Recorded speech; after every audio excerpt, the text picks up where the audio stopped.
I asked for you, Miyu. I called you out because you are the most dangerous woman in this tournament. I need to face up to what I've become. The good girl stopping herself from being a great woman. But not anymore. Come Bloodsport, I'll be off the clock as your teacher, Miyu. But I promise you're still going to learn. There's not going to be any more ropes. Not around the ring, and not holding me back. I will introduce you to Nattie Neidhart.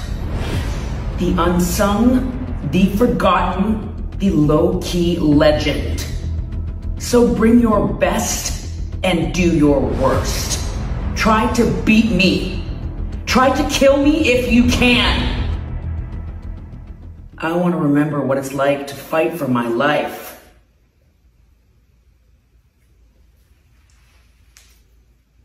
Just before I show you what it's like to beg for yours.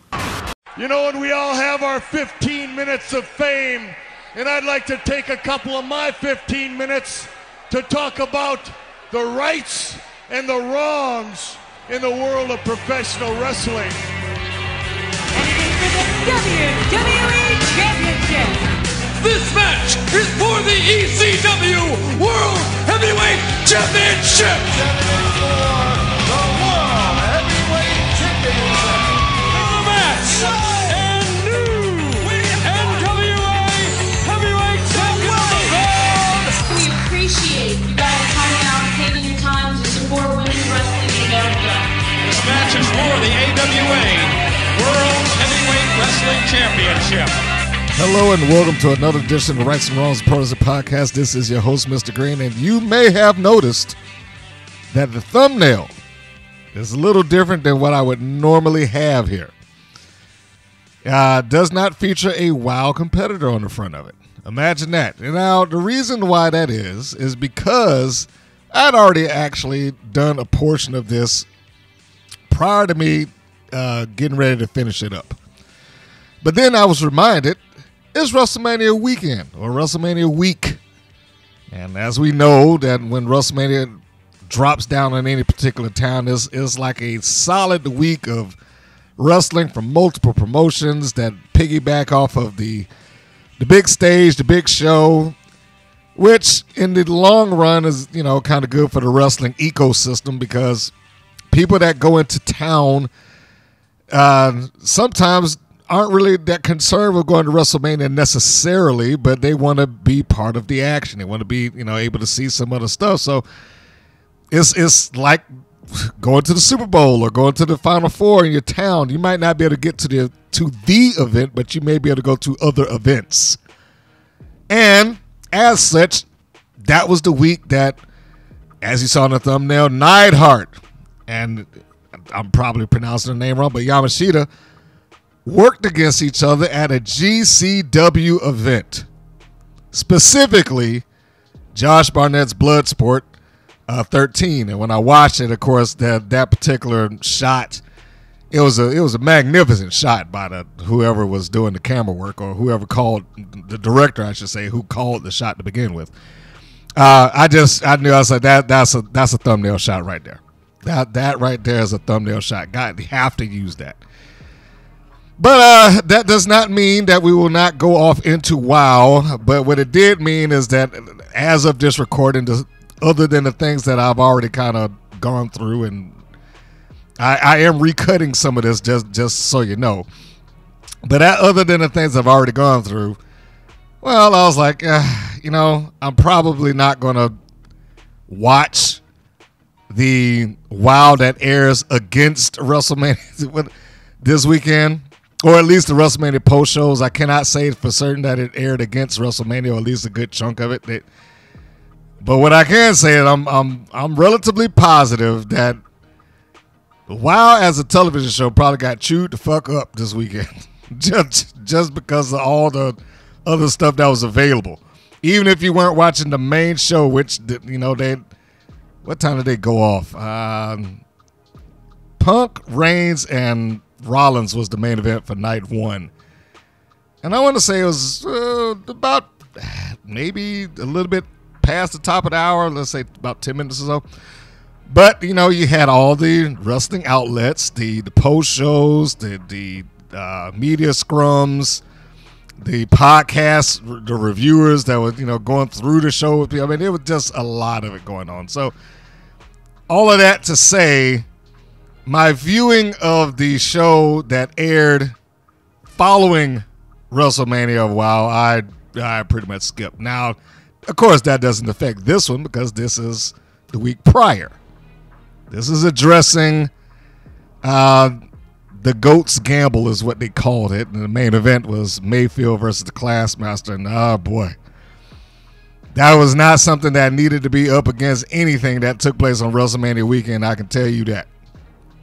That was, you know, I feel like I'm about to start going off into the review right there. But let's get past that and go into the portion of the show that gives me the leeway to talk about other things besides WoW. This is time for the news, views, and updates.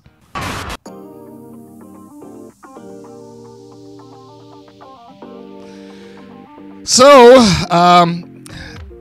I wanted to be able to talk about Neidhart returning to the name Nattie Neidhart, if nothing else. This is maybe the first time that we have seen Nattie, also known as Natalya, work underneath her actual / original wrestling name for 20 years, I think. I want to say the last time that I knew anything about her working as Nattie was probably sometime in 2004. If that, it might be longer than that. My gosh. Whew. Now that I'm really sitting thinking about it, it's been a long time. But like a lot of people, no one thought that she was going to do anything outside of WoW. I mean, wow, good Lord. She's never been in WoW. WWE. Nobody thought that she was going to do anything outside of the WWE. She had been there for so long, and she's pretty much an institution within their division at this point. It just did not seem very likely, especially given that the WWE for a long period of time just did not play well with others, or at least they were very selective about it. Those restraints have lightened up over the years, as we've seen, and Bloodsport being one of them, and I would like to talk about that at some point in here during the news, views, and updates. But I want to get some other things, just kind of run through them real quick.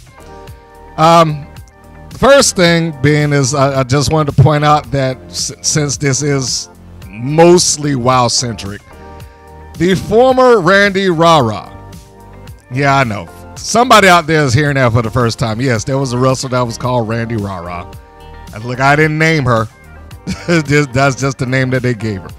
And it was a passed down name at that. But the former Randy Rara, Kelsey Heather, wrestled over WrestleMania weekend like a lot of wrestlers have. And she was in Vegas, and she worked for a New Japan / Stardom event. So bravo to her. This is one of those cases that leaving that company probably was a better thing for her, or at least so far. I know that it takes some effort to take the gamble and leave and, try your hand elsewhere and do something else outside of what would be perceived as a comfortable position. National television, is syndicated, but it's still national television. And theoretically, you should be in a good seat, figuratively speaking. However, I don't know if WoW as a promotion necessarily carries the cachet or the prestige that she might have wanted for her career. And rather than to give up years of her wrestling life to that particular promotion, I think that she decided to gamble on herself and take a chance and go somewhere else. And since that time, I've seen her become the Shine Nova's champion, and now she's wrestling for New Japan. She's trying to quietly work up a good resume underneath her. Now, that doesn't mean that she won't return to WoW at some point, although I would find that highly unlikely, to be very honest with you. I've not seen anyone, despite what Stephen Dickey has said in the Reddit post some time ago, I've not seen anyone leave WoW, go off and be a bigger star and return to WoW. If they got to be a bigger star anywhere else, they probably have continued to go elsewhere. But I just found, I wanted to bring that up as a applause to her. So, good on you, Kelsey Heather. Hopefully this thing continues, to blossom out, it being your career. Ring of Honor, or this incarnation of Ring of Honor, which, full disclosure, I do not watch. I was aware of Ring of Honor for many, many years, and this ain't the Ring of Honor that I know, but it's pretty much turned into everything that they tried not to make it. The concern was initially that when Ring of Honor went up for sale and Tony Khan decided to buy it, the concern seemingly was, well, we don't want the WWE to get it because A, look what they did to ECW, and B, it'll just be a tab on their, network, or at this point, Peacock. It'll just be Ring of Honor listed underneath that. I'm pretty sure that CM Punk and other people now regret that decision for endorsing that, because I don't think this Ring of Honor is anywhere near what Ring of Honor was. It is a shell of itself. It is everything that the WWE did to ECW is that. AEW and Tony Khan having Ring of Honor is no different. Now, that's not to say that the show is bad, because, again, I don't watch it. So I cannot definitively say that it's terrible. But I also wouldn't say that about necessarily ECW. It just should have been named something else. It shouldn't have been ECW back in those days. If it was anything else, if it was like the first version of NXT, it probably would have been accepted a little easier. But because it carried the ECW name, it had a problem. Now I think that's the same thing with the Ring of Honor now. Because it carries the Ring of Honor name and it had 20 years of legacy underneath it already, it's it's hard for some of those long-term hardcore fans to look at and feel like this is the same thing. Well, one of the major complaints that AEW / Ring of Honor has had is that, the introduction of all these championships, well, you got another one being introduced. The Ring of Honor Women's Pure Championship. Now, I have no problems with, a couple of titles here and there, but my concern is, do they really have the infrastructure to support 3 different singles women's championships in that promotion? For one, that doesn't have a TV deal and is pretty much behind a paywall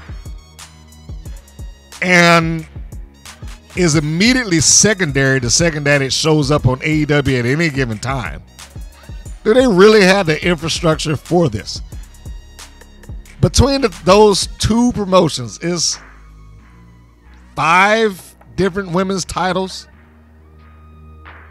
Mercedes Moné walks around with at least 3 of them. I mean, I don't mean 3 of theirs. I mean, she has like 3 different championships on her own.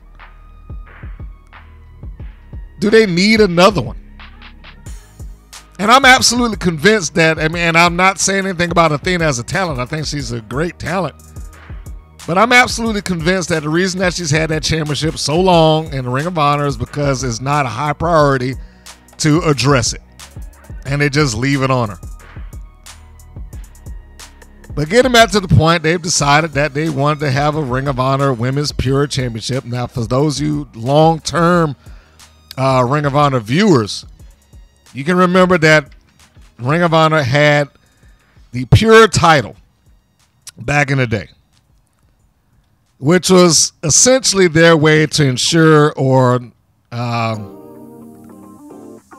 institute the matches that are going to be centric around wrestling. There wasn't going to be a lot of other stuff going on. I believe they had some rules behind it to try to make sure that it remained as a pure issue, no closed fists. I think there was, outside interference would result in automatic disqualification, something like that. I mean, it was structured enough to where the viewers could understand that this was pure rules. These rules make sure that we have, this match is going to be a technical competition rather than, having the leeway that the world title would have and so on and so forth. And for that audience, it was a great idea for them. It was a good way to educate the audience without beating them over the head with it. Never mind the fact that, of course, Ring of Honor in and of itself was kind of instituted to that style of wrestling. Didn't mean that they wouldn't stretch outside of that every once in a while. Didn't mean that they didn't have the match without honor or whatever the case may be. Because they've had some wild brawls in Ring of Honor back in this day. Some of which were just nonsensical, but wild brawls back in his day. It just wasn't known for that. In very much the same way that ECW on the reverse end of the spectrum was known for wild brawls, but it didn't mean that they didn't have like some great wrestling matches. They just happened to be known for wild brawls. Well, now it appears that, they're going to reinstitute this particular title for the women. And what was that? I think they retired the original Pure Championship somewhere in 2006. It tried to bring it back, but I don't think it went anywhere beyond that. I know Gresham had it. I do remember that much. But it just seemed to kind of fade off into the ether. They may have it now. Let me see. Let me take a look here. Lee Moriarty is apparently currently reigning as the Pure Champion for the men. So now, first I read Serena Deeb, Queen Aminata are up for that. But I am curious as to how this is going to run and how long it's going to last, because we've already gotten the Ring of Honor Women's Championship, the Ring of Honor Women's TV Championship, and now the Ring of Honor Women's Pure Championship. I wish them luck. I hope it works out for them. Diva Dirt has given their ongoing list of the top women under 30.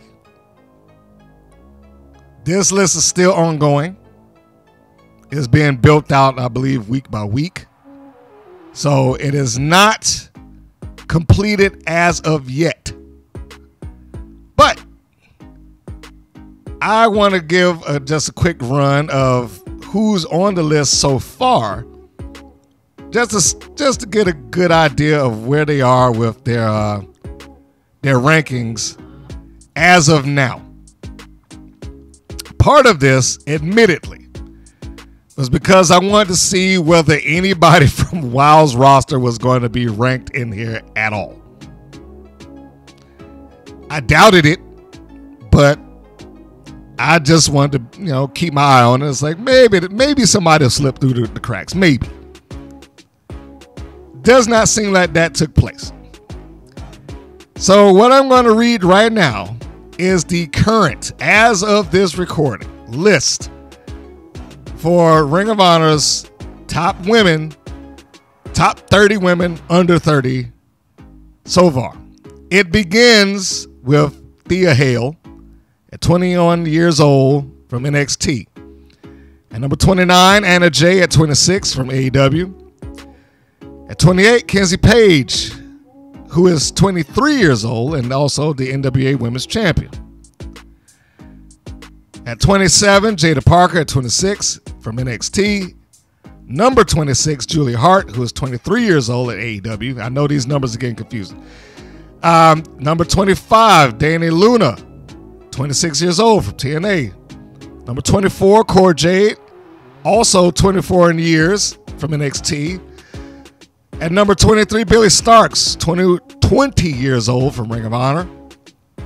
Number 22, Kiana James, 27 years old from WWE. 21, Gigi Dolan, 27 years old at NXT. Number 20, and I might be pronouncing the name wrong, I'm just going to go ahead and say it as I see it, AZM, 22 from Stardom. Number 19, Tatum Paxley at 28 years old from NXT. Number 18, Starlight Kid, 23 years old from Stardom. 17, Lash Legend, 27 years old, NXT. Number 16, JC Jane, 28 years old, NXT.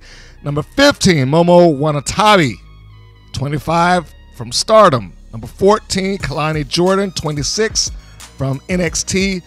Number 13, the recently crowned Women's North American Champion, Sol Ruka. She just won the ladder match to claim that championship. She is 25 at the noted NXT. Number 12, Masha Slamovich, 26 years old, current reigning TNA Knockouts champion, of course from TNA. And number 11, Chris Statlander, 29 years old at AEW, just coming in under the wire. So now everything that comes from this point out will be their top 10. I just gave you 30 through 11. And given that I was given 30 through 11, and no one from, that particular promotion was listed on it so far, I'm doubting that it's probably going to just pop up at this point. Unfortunately for them. In a previous podcast, I had talked about wanting to readdress Jeannie Buss and her position as the executive producer, owner, whatever title that you choose to apply to her in WoW Women of Wrestling. And not so much just that, because I'd also done a bonus episode as to why the wrestling media doesn't take WoW seriously. Dave McClain, and Majors being a good chunk of the reason why that is. I mean, it starts at the top, and that's just generally they do not try to appeal to the overall wrestling fan base. It's another one of those wrestling logic holes, like we have to make wrestling for everybody that doesn't like wrestling. Well, she also has this, she being Jeannie Buss, seemingly this philosophy that WoW can be a catch-all for anybody who didn't do well in the athletic endeavor that they really wanted to do, and they will just be a wrestler instead. Fortune magazine. This is in October 2024 when she had this article. So you can go and find it if you want. Now, she has mentioned this before. This is not the first time that has been brought up before I even began to go into it. But this is kind of a recited thing that she has gone into. This is, I guess, what she feels the best narrative of WoW Women of Wrestling could be. And unfortunately, this is Lakers owner Jeannie Buss has big plans for women's sports, but it has nothing to do with basketball. She is interviewed, and I'm going to just take a section of this and read this off so you can see where I'm at. In 2017, she became co-owner in Women of Wrestling, or WOW. Her business partner is David McClain, who founded Glow, the women's wrestling franchise that was dramatized in a Netflix series. The sports entertainment franchise for female wrestler, or promotion as it's called, films 52 shows a year with a distribution partner with Paramount, His matchups are syndicated, airing in different times and in different markets. Bus has said she's invested a couple of $1 million in the business. Bus sees women's wrestling as a path for female athletes whose sport don't come with much opportunity in the pros. If you're athletic enough to participate in a college sport, then you have the athleticism and the skill. We'll teach you how to be a wrestler, she says. While wrestling is explicitly about entertainment over competition compared to professional basketball with its costume and manufactured storylines, Buzz says the same principles translate. It boils down to you've got to be able to sell tickets, sell sponsors. You've got to have a good platform to show your game, whether it's streaming or cable or YouTube, whatever works for your sport to get attention and create a fan base, she says. Now I'm going to stop right there. Now, she's not wrong in that regard. It boils down to you being able to sell tickets, sell sponsors, etc., etc. She's not wrong in that. However, for the life of me, I can't understand why she would get that part of it, but then somehow just like, well, just if you didn't work out as a volleyball player, then come work for us. Couldn't make it in ice skating, no problem. Come work for us. Wrestling shouldn't be perceived or presented as some sort of catch-all for anybody else that didn't actually want to do it and just sign up to WoW. They've tried this a number of years now. And this I cannot prove. Let me just start with that statement because I like using that statement. This I cannot prove. But it seems to me that is shown that the second that something comes around that they actually want to do in some other endeavor, they just leave. WoW does not come across as some sort of high priority for the ones that are there that came from some other background. And why she would want to do that, and especially reading that she understands that it's about getting a fan base, it's about this. Well, if that was something that you were really trying to do and build WoW up to the point that people actually wanted to watch the program en masse and follow these, the stars that they or to make a star in general, then there's dozens upon dozens of female talents that's across the independents right now, people who have wanted to be wrestlers from the get-go. Why would you just not just, hey, this doesn't work out for you here, but also we're going to put an ad out for actresses to do this. And same rules apply. Well, you don't know how to do it? No problem. We'll just teach you. We can just train you to be a wrestler. But that's also why it comes up short, which is a lot of the reasons that some places just do not take them seriously and don't bother, other than maybe the odd-on article or something along those lines every once in a while when they do something that draws attention. When Tessa Blanchard was there, yeah, they reported it. When AJ Mendez was there, yes, it was reported. But once you got past that, and neither one of them, let's be honest, made any difference to that show. They might have given it a bump for a minute or two. But beyond that, what else has it done? It just never seems to get out of its own way when you're talking about WoW and how it functions. And to imply that that's the way that it should be, like, hey, look, this didn't work for you, no problem. Just come here. I mean, it's ridiculous. On the one hand, it's like I said, it seems like she might understand it on the one hand, but on the other side of it is like, well, that wrestling stuff, anybody could do that. We're just training how. They have been on the air at this point, as I'm speaking, for the longest period of time that they have ever gone on consecutively. Now, they can say WoW was created in 2000, which would theoretically give it 25 years under its belt. But then you also have to subtract like 17 years out of that for the various hiatuses that it's had. Like, I had a 14-year stretch of just not doing anything, and then you had 2 years here and 2 years there. So you're figuring about, like I said, 15 to 16 years maybe of them not having done anything. This is the longest stretch that that particular program has been on air without any breaks.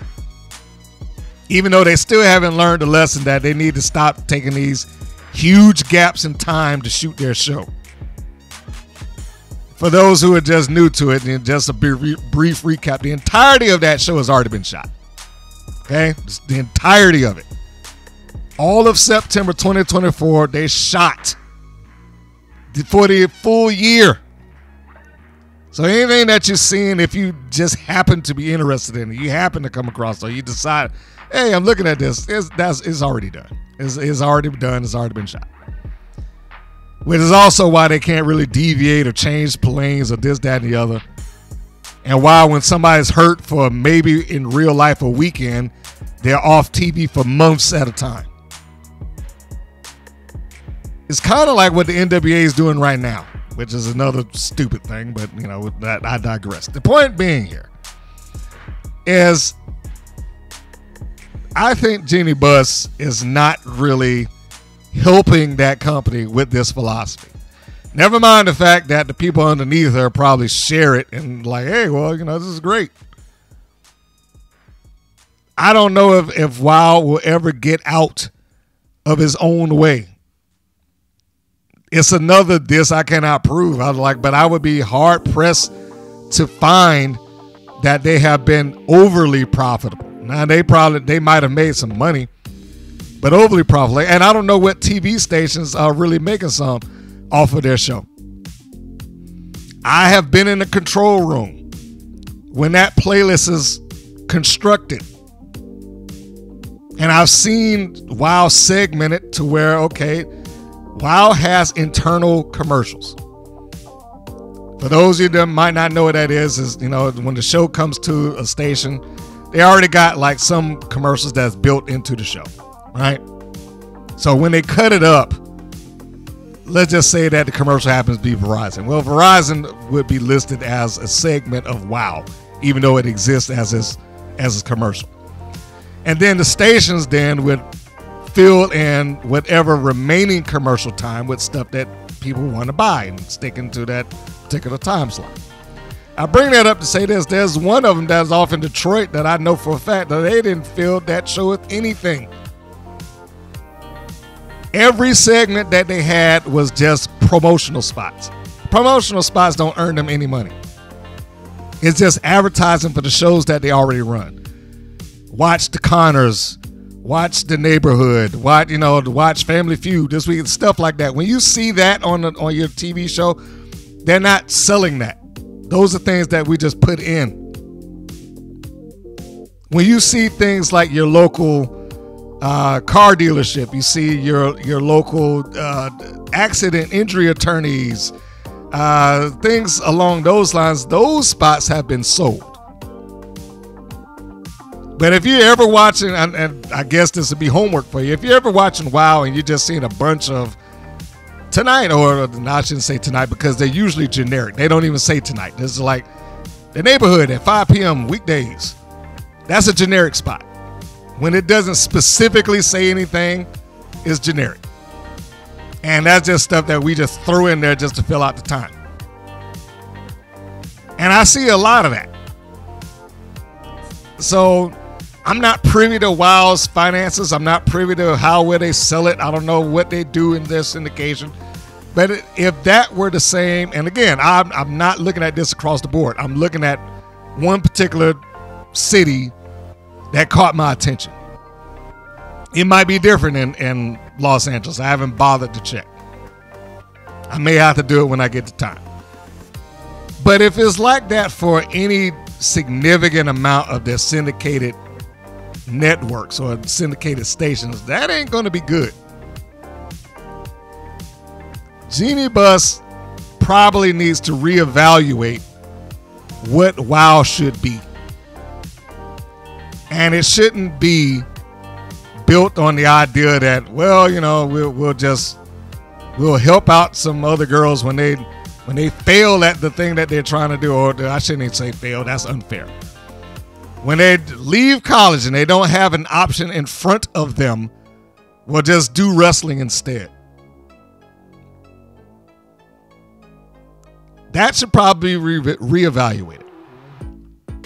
But I do not know if Jeannie Buss is a smart enough person to know that she's not smart enough for the wrestling business. And I'm sure that the people that work underneath her are not going to tell her anything different. On to the real review here. Neidhart. Nattie Neidhart. Not Natalia. Nattie Neidhart. Taking on Miyu Yamashita. Again, I could be pronouncing that wrong. And I don't want to disrespect that young lady, but you know, I'm trying my best. Try my best.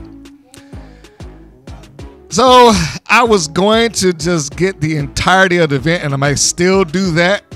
But fortunately for me, and I'm not going to, you know, expose this person's YouTube channel, because I'm sure it'll be yanked off of there probably at some point in time. But the match, Nattie Neidhart versus Miyu Yamashita, is posted and is available for you to watch if you so choose to do that. The first thing that you will notice with Neidhart coming out is that she's got an entirely different look. Not in the pink and black. She comes out in black and white.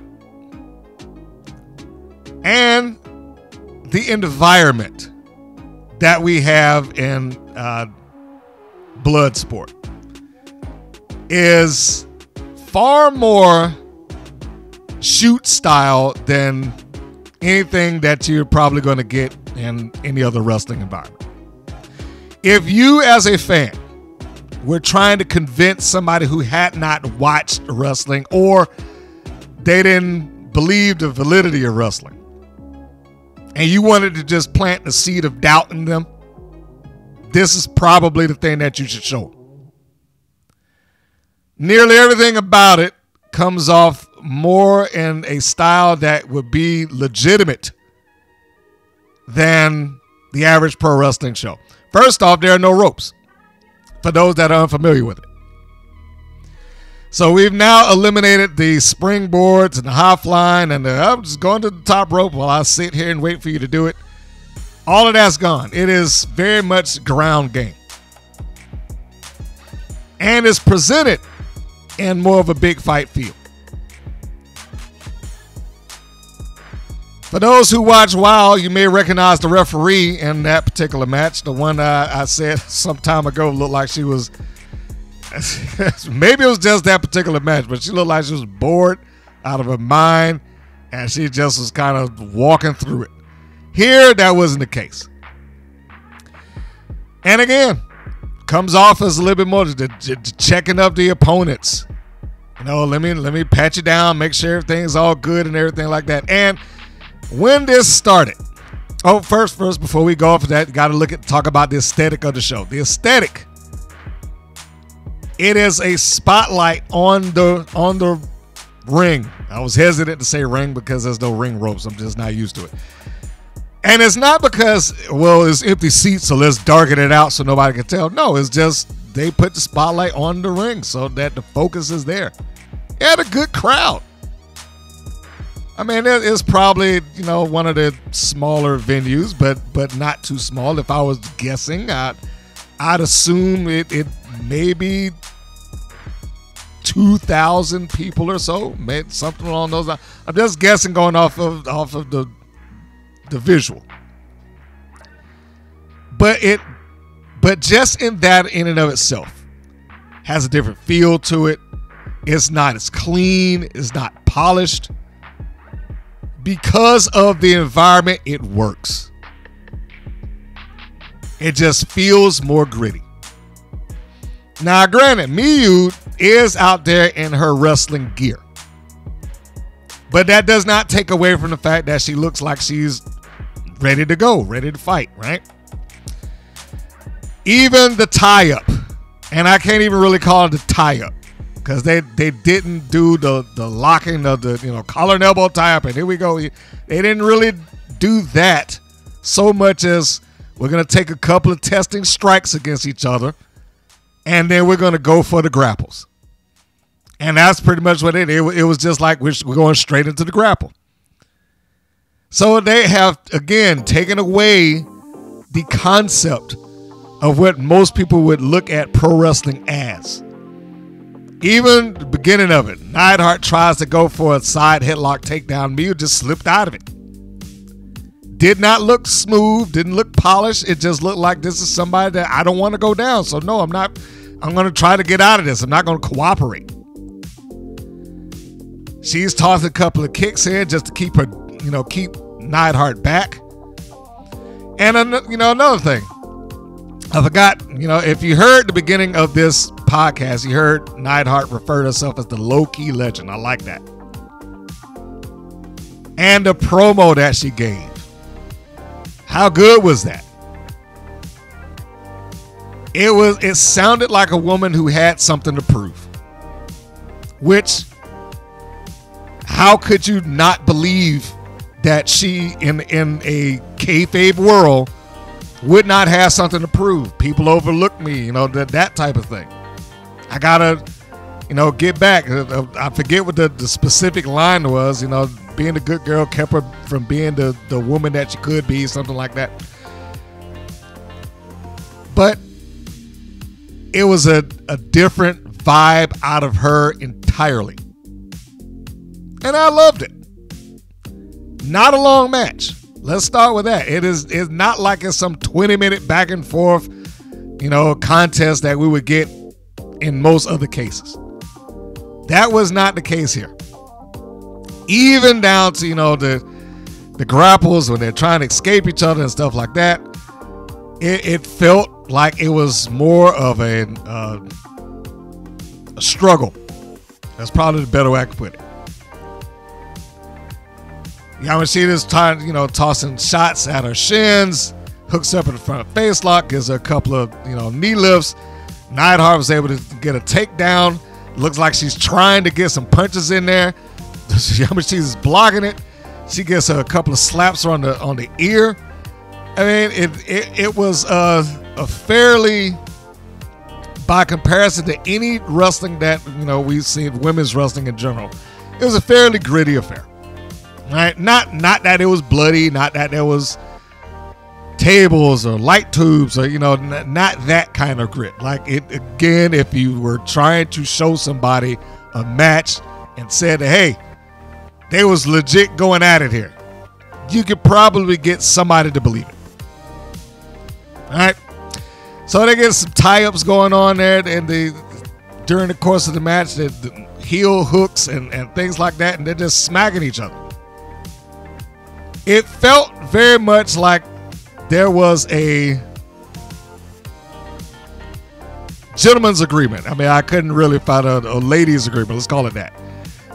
Felt very much like there was a women's agreement, like, hey, stay away from my eyes, my nose, my ears, or something like that. And outside of that, we can deliver.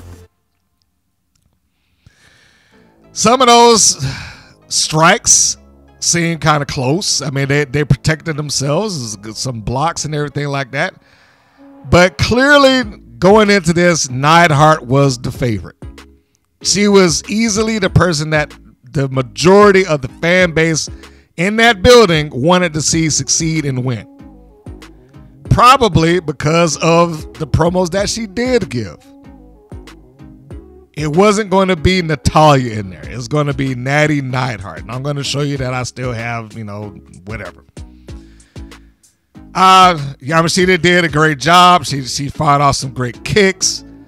When Nattie was down, and I don't even know what you would call it. It was like a corkscrew right into her back. Right into the back of Nattie. That looked good. There was a spin heel kick that she gave that was excellent, and it popped the crowd. That was later on. The sleeper hold that she got, just in the review that I know that I have in front of me, I wish that Paola Mayfield would have watched one of these goddamn sleepers so she'd know how to apply it. But just that, I mean, because you don't get that in the wrestling match typically, where a sleeper is a big deal at this point, because no one expects to lose to a sleeper unless it's redefined as a rear naked choke or something like that, or Kimura lock. No, the Kimura's the wrist lock. But when it's named something else, then yeah, people will look at it like, oh, they might lose. But when it's just a sleeper, no, we pretty much accept that it's not going to cause a finish, and they'll move on. Here, it looked like, oh man, she might actually tap out because it looked cinched in. The kick to the side of Nattie's head when Yamashita was down on the mat and she's trying to get free of Nattie, and both of these ladies worked hard. They looked excellent out there. When Nattie was trying to get an ankle lock in, which also the crowd enjoyed, Miyu was able to roll through, fire off a couple of kicks to her ribs, abdomen, and then to the side of her head, and it looked like that might have stung her ear for a little bit. We get another the thumbnail shot that I liked when Neidhart applies the sleeper on the ground, and Yamashita got her hand in there to make sure that it doesn't get too far up.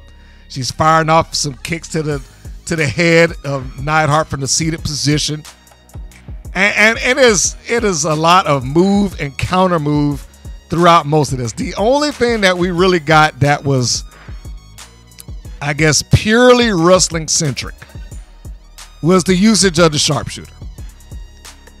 We did get that. And we got what I used to refer to as a wrestler's exchange. When we had to justify why two people would just stand there and smack each other back and forth. That's what I did when it was doing the commentary at APCW.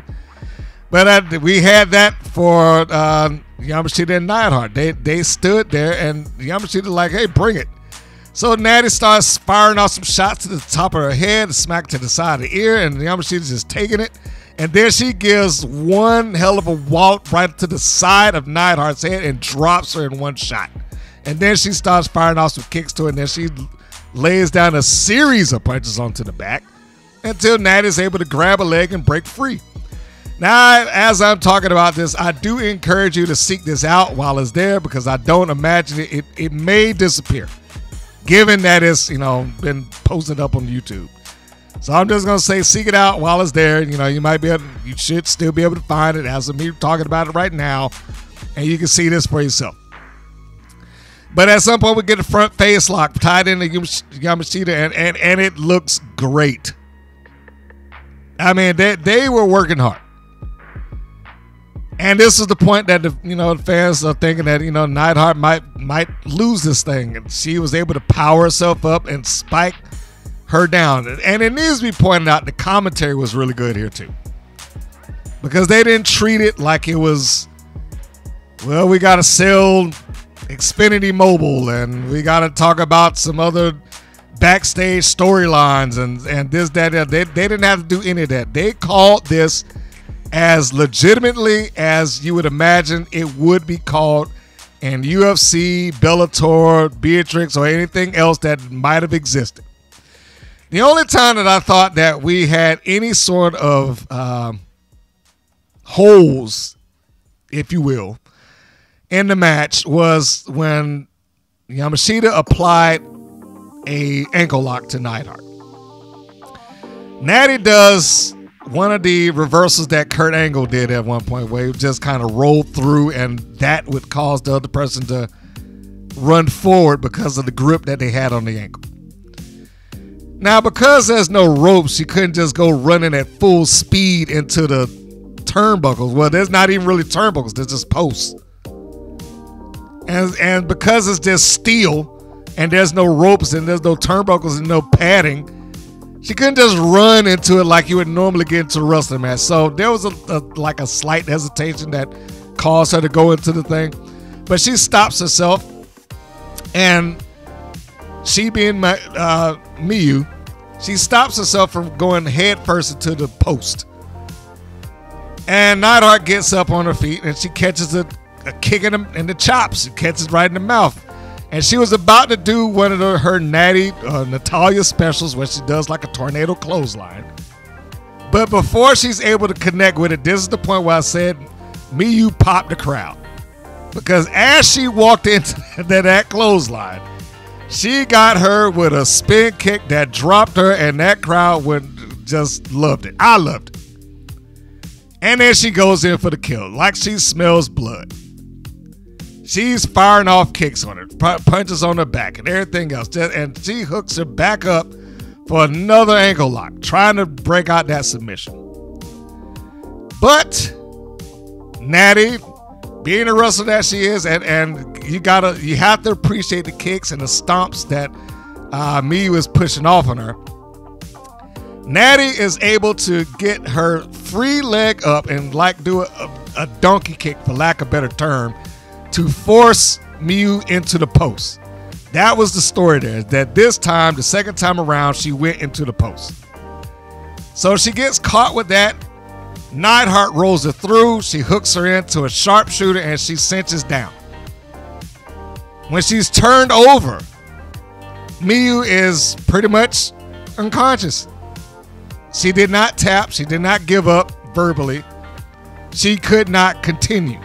So the referee checks her. She shakes her wrist. She doesn't respond. And that was it. She calls for the bell, and she gets Neidhart off her. Neidhart wins by referee stoppage. And applause. And it like I said, it was a fun watch, not a long one, but it was a fun one to take a look at. And I'm sure that it meant something. Those people wanted to see her, succeed and deliver the goods in a different environment, and she was able to do that. Miyu then crawls over to a standing Neidhart, and it looks like she's she's angry, and Neidhart wants her to shake her hand, or she at least offers it. But her handshake was rejected.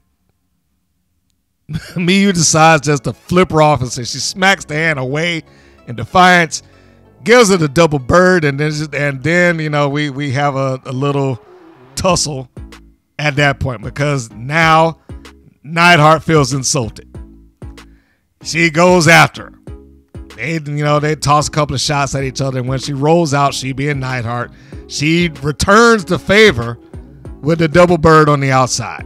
And she's like, fuck you. So, you could read that on her mouth, or her lips. Now, the next thing that takes place following that is, I assume to be the setup for the next free WWE event that she's going to participate in. The next event that Natty, I'm trying to prevent myself from saying Natalya, but the next event that she's listed as participating in is the NWA Crockett Cup. And that will be on May the 17th. Now, why would I bring that up? I bring it up because while that was taking place, after she rolls out of the ring, after she flips Miyu off, after she walks around and she's fist bumping, she takes a couple of selfies with people and stuff like that, just around ringside, giving them a big thrill. She crosses paths with the current reigning NWA Women's Champion, Kenzie Page. When she comes up in front of Kenzie Page, Page also gives her the double bird. She flips her off right there in front of Well, not in front of the crowd, in the crowd. And then Neidhart goes after her, tossing a couple of shots out.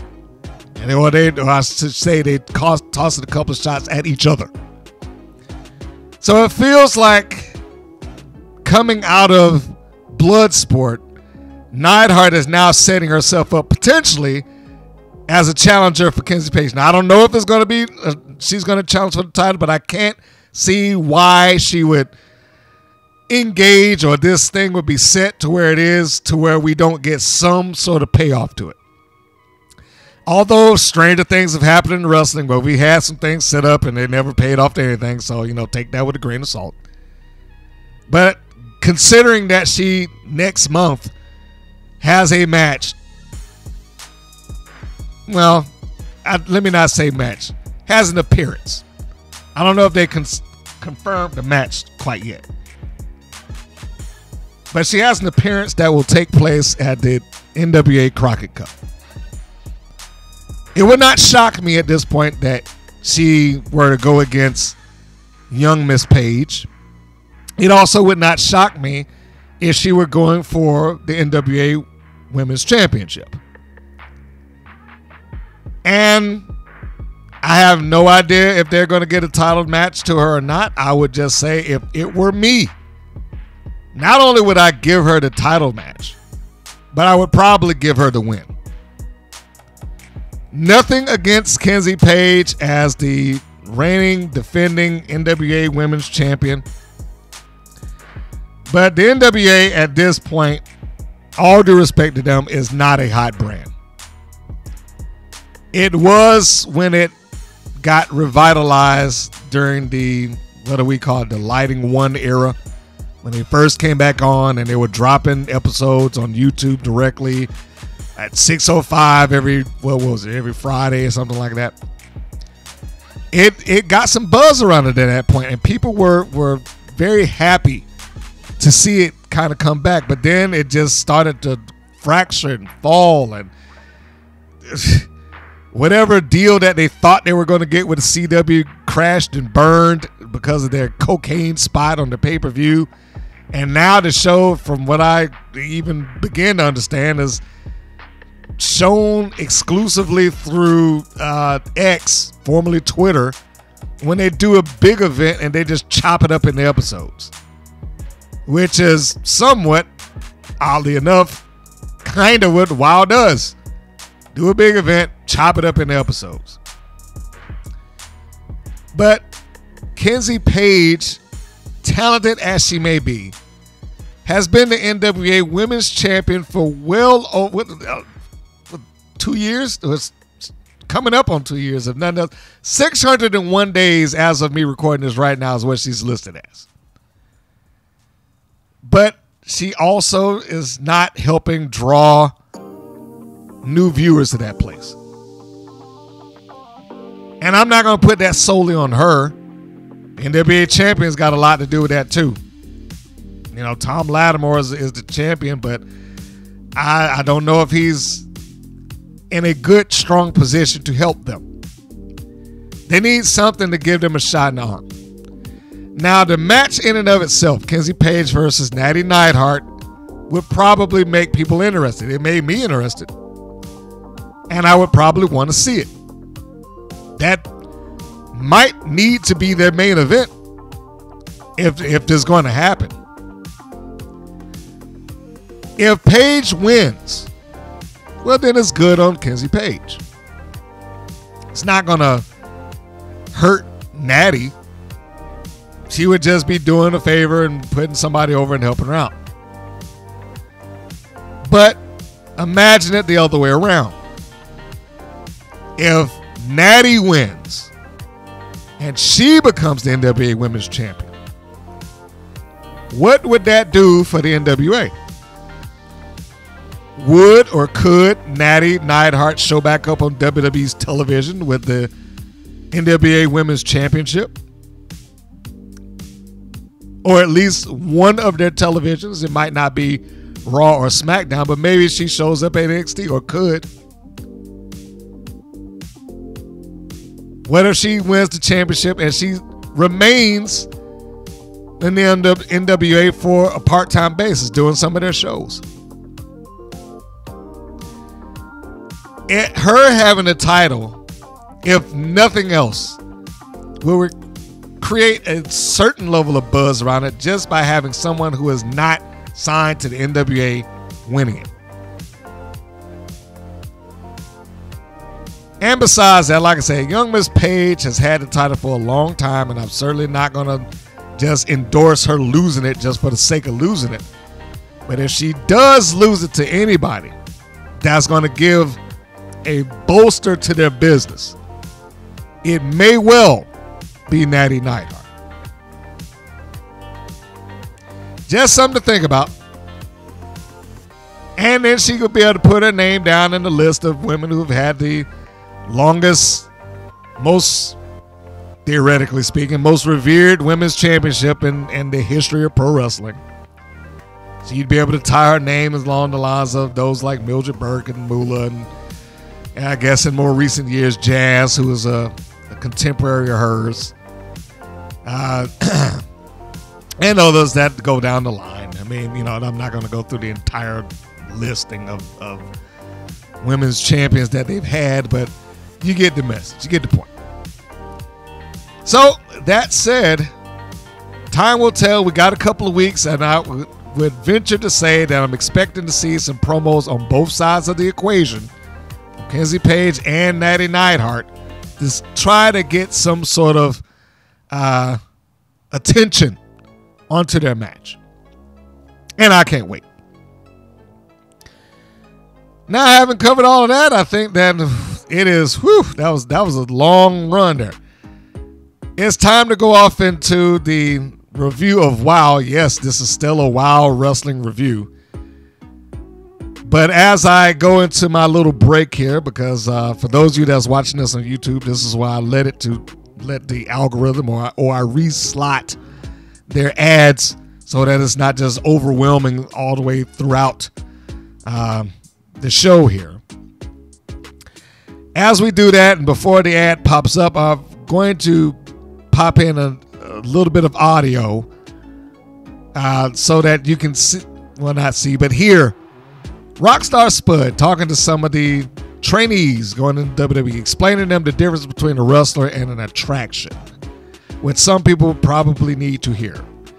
It is a very poignant thing that he's saying. It drives a strong point home in just a couple of seconds that he's talking. This guy is a great wrestler. This guy over here sells tickets because he has an emotional connection to the audience, so the audience has an emotional connection to him.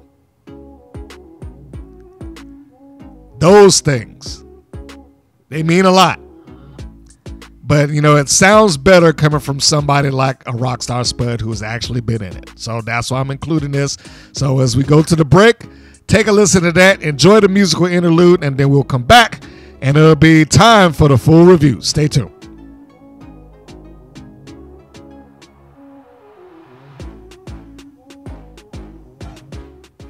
That one sells tickets, that one's a good wrestler. And they haven't got an emotional connection with him, they got an emotional connection with him to the point people part with their money. I used to go to WWE house shows and there would be an advertisement because they'd run a story and either there was an injury and there'd be a piece of paper on the front window of the arena saying, "We regret to inform you that The Undertaker will not be attending tonight. Refunds will be given for one person." That is when you're an attraction. When your name is on the marquee, tickets get sold. There's a bigger picture to everything. There's a bigger picture to, like, when the promoter makes decisions. There's a bigger picture that you won't understand until you've ever walked in the promoter's shoes and invested your money.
All right.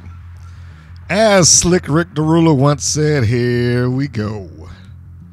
This is going to be the review for WoW episode 331, the title, The Goat's Gamble.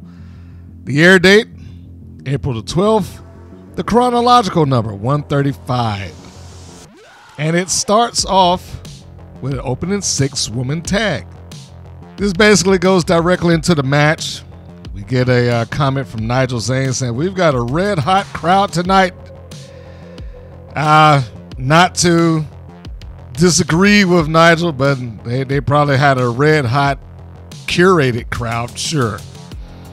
The same crowd that they generally have week in and week out until they get to the next taping segment or the next taping session that they have to air. It starts off with the Alliance coming out, which I wish I could say better things about the Alliance. I really do, because all members there I like. They look great. Most of them are, well, I'm trying to think. If not veterans, they certainly work outside of the WoW spectrum or the WoW universe, whatever you want to label it as. But if there ever was a definition of a team that they don't just have a mountain to climb in the WoW, they got a mountain to climb while pulling boulders and shackles on their feet. They just have no chance of getting anywhere in this company. It's not like they are given any chance to do anything. They almost never cut any promos. They don't have any feuds of any significance. Gambino comes out to ringside whenever they have a trios match and never is out there managing them whatsoever. She always walks off to sit at the commentating booth. Now, I am informed of the idea that that's probably not her decision. That's just the make of the show. Like, hey, it's written in that you're just supposed to walk out here and sit next to me. But it happens all the time. Every time. She is literally, during the course of this match, shouting instructions from the commentating table. Why aren't you at ringside? And their opponents are going to be Chantilly, Chella, Holidead, and Kalaki, the Owling Girl. Now I've gotten past the point that they have just refused and or just don't know how or don't want to explain why Chantilly, Chella, and Holidead are hooked up as a team to begin with. They have never explained that. At this point, I guess it doesn't matter. They're so far away from when Holidead was a heel and she just started hanging around with Chantilly, Chella. So I don't expect that to ever be, ever addressed or talked about or whatever the case may be. It just is what it is at this point. But not only have we not gotten that, but we don't even know why this is supposed to be some sort of feud to begin with, beyond the fact that the Alliance defeated the Babyfaces via disqualification on one occasion. Aside from that, I honestly have no idea why this is supposed to be a thing. But here we are, and we have this opening match, and if we're looking at the match in the vacuum, the match is fine. I don't have a thing to say about most of the things that have went on in this match. I mean, by and large, there's always some WoW element that I have to question at some point. But aside from the obvious, why is this taking place? Why is Gambino on the outside? Aside from that, I mean, you could probably get past it and maybe enjoy the match for what it is. Again, don't really know why it's taking place. Don't know why it's such a big deal for the babyfaces. Like, we got to get our revenge. Nothing took place that would lend me or any other viewer to believe that this was something so significant and or important that we have to get our revenge here. But in any case, So they start off the match, and it's a fine match, but non-important. Nothing, no stakes, nothing on the line. And honestly, when I was sitting there looking at it, I didn't take a great deal of notes because of that. I didn't sit there like, well, she did this and she did that. I mean, I looked at a couple of things in it, but other than those few things, I just did not really feel what the point of this was. The biggest thing that caught my attention in here is that when Gambino's sitting next to Dave McClain, the camera, as he's talking about, oh, you got some gold on there. I was like, it does not look like he's looking at the gold on her neck whatsoever. It just looked like he's just staring at her boobs, which is probably what he actually was doing. I mean, look, you don't have to take my word for it. Go back and watch the match. It's about halfway through it. That's, I think, somewhere in around the 4 minute mark, somewhere about that. He's just like staring at him. So anyhow, with the David McClain smile on his face. So in any case, it starts off the babyface are in control up until Del Rey cuts it off when they get Kalaki in the ring, and she meets Kalaki. She's on the outside, and Kalaki gets a little bit too close to the ropes, and then Del Rey clotheslines her, and then that heels take over. They maintain on Kalaki for a little while. Kalaki does, a couple of good moves that I thought should have been a little bit more highlighted in her array of or arsenal.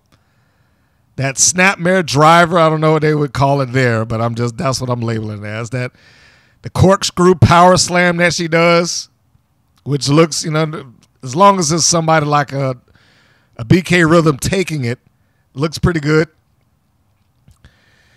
But getting back to the red hot crowd thing, this crowd has just increasingly week to week become annoying. They are the most fake crowd I've ever seen in any wrestling event that I've ever watched. They don't do anything except slap the thunderclappers together per impact. Somebody does a slam, they just slap them together. Some of them just do that just nonstop, no matter what's going on in the ring, no matter who's in the lead, no matter whether the babyface is in control or not, or the heels are doing something significant or not. They just sit there and slap the thunderclappers together. They are so fake that the idea that they being WoW have a red hot crowd of any description is somewhat laughable.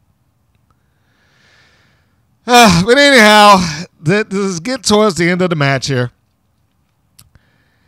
At some point, Kalaki is able to get out. Chantilly Chella is able to get in, and she starts doing the old babyface comeback. Kicks both the members of the Brat Pack, Gianni and Rhythm. And then I didn't necessarily care for the head bonk spot that she had to do, because it had to be kind of grip the wrists of Rhythm and Gianni so they could do it, but it wasn't a smooth thing. And then she had a springboard where they got to stand there for a little while and wait for it to bounce off. Now, I understand it probably looked great on paper. Just not so much necessarily there. If anything, I probably would have said, you may need to edit this down so that it looks tighter, even if it wasn't tight in a live action environment. But this results in Del Rey getting involved. She gets a hold of, not Kalaki. No, it was Kalaki. Kalaki, she gets a hold of her. And she looks like she's about to either slingshot her or do something off of the ropes. But Kalaki's teammates come in and dump Del Rey over the top.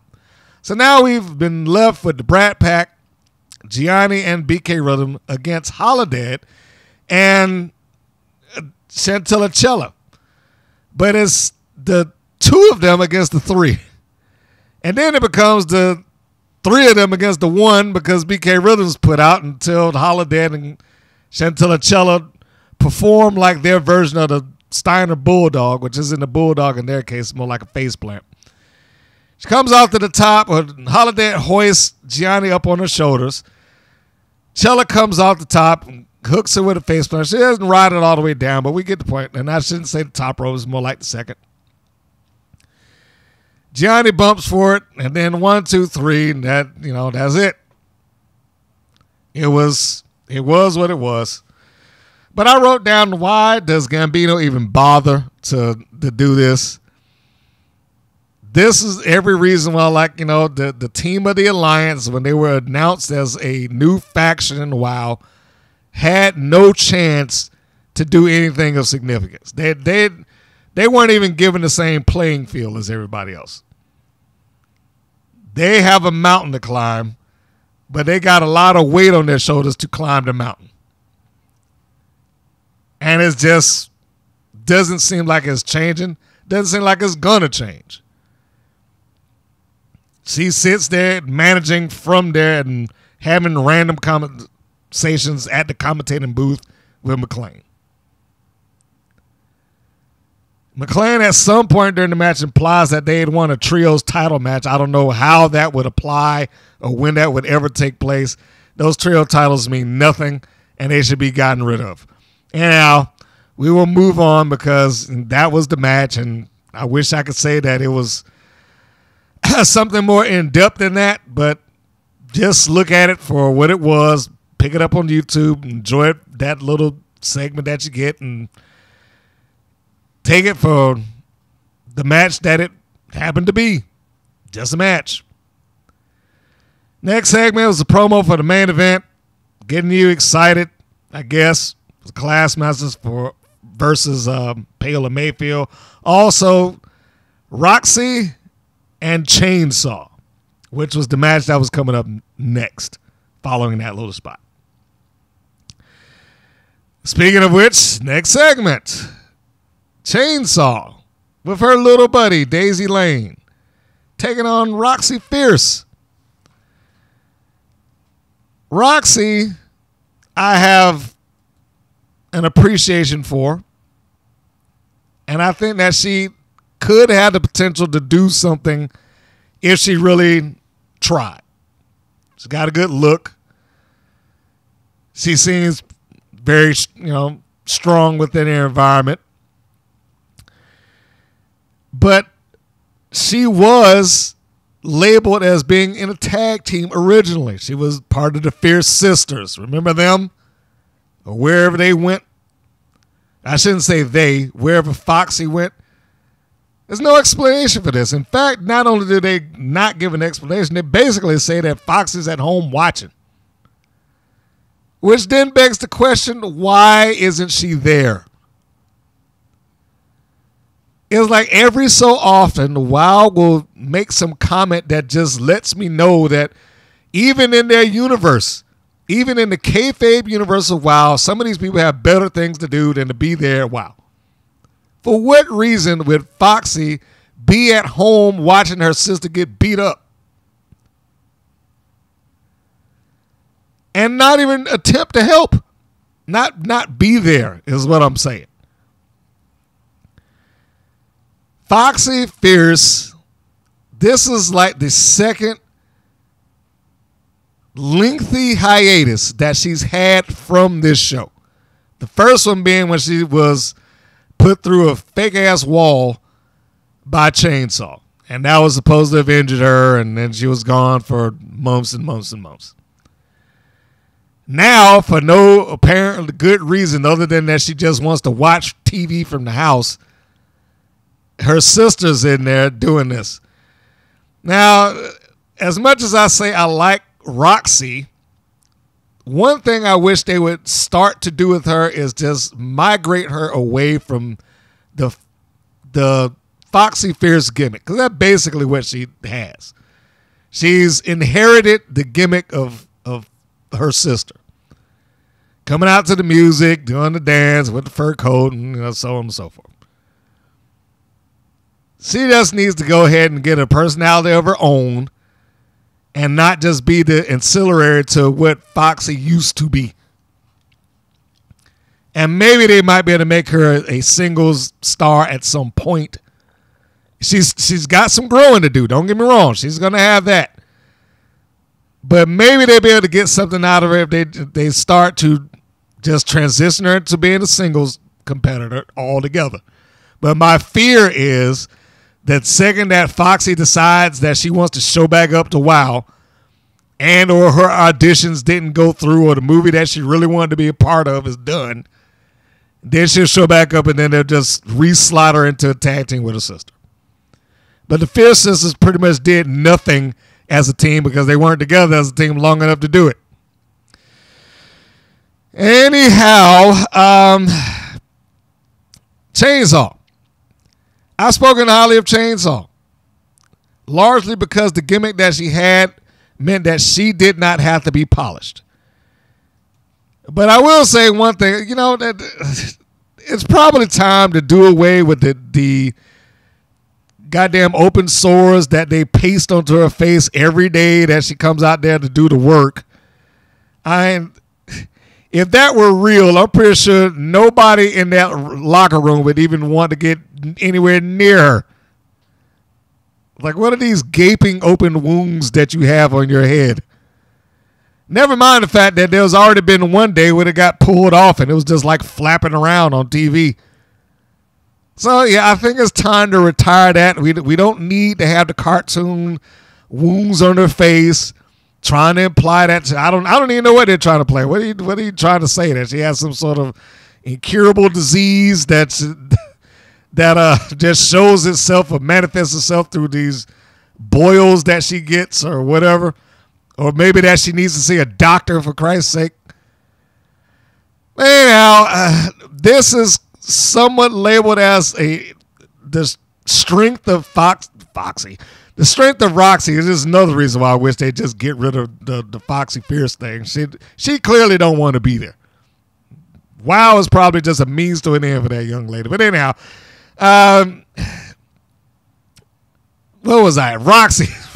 Roxy has been portrayed as being strong, a powerhouse. She needs to get some wins underneath her, but I think that if she's in there with somebody that could bounce around for her and show her off to be the powerhouse that she is purported to be, you might be able to get some good stuff out of her.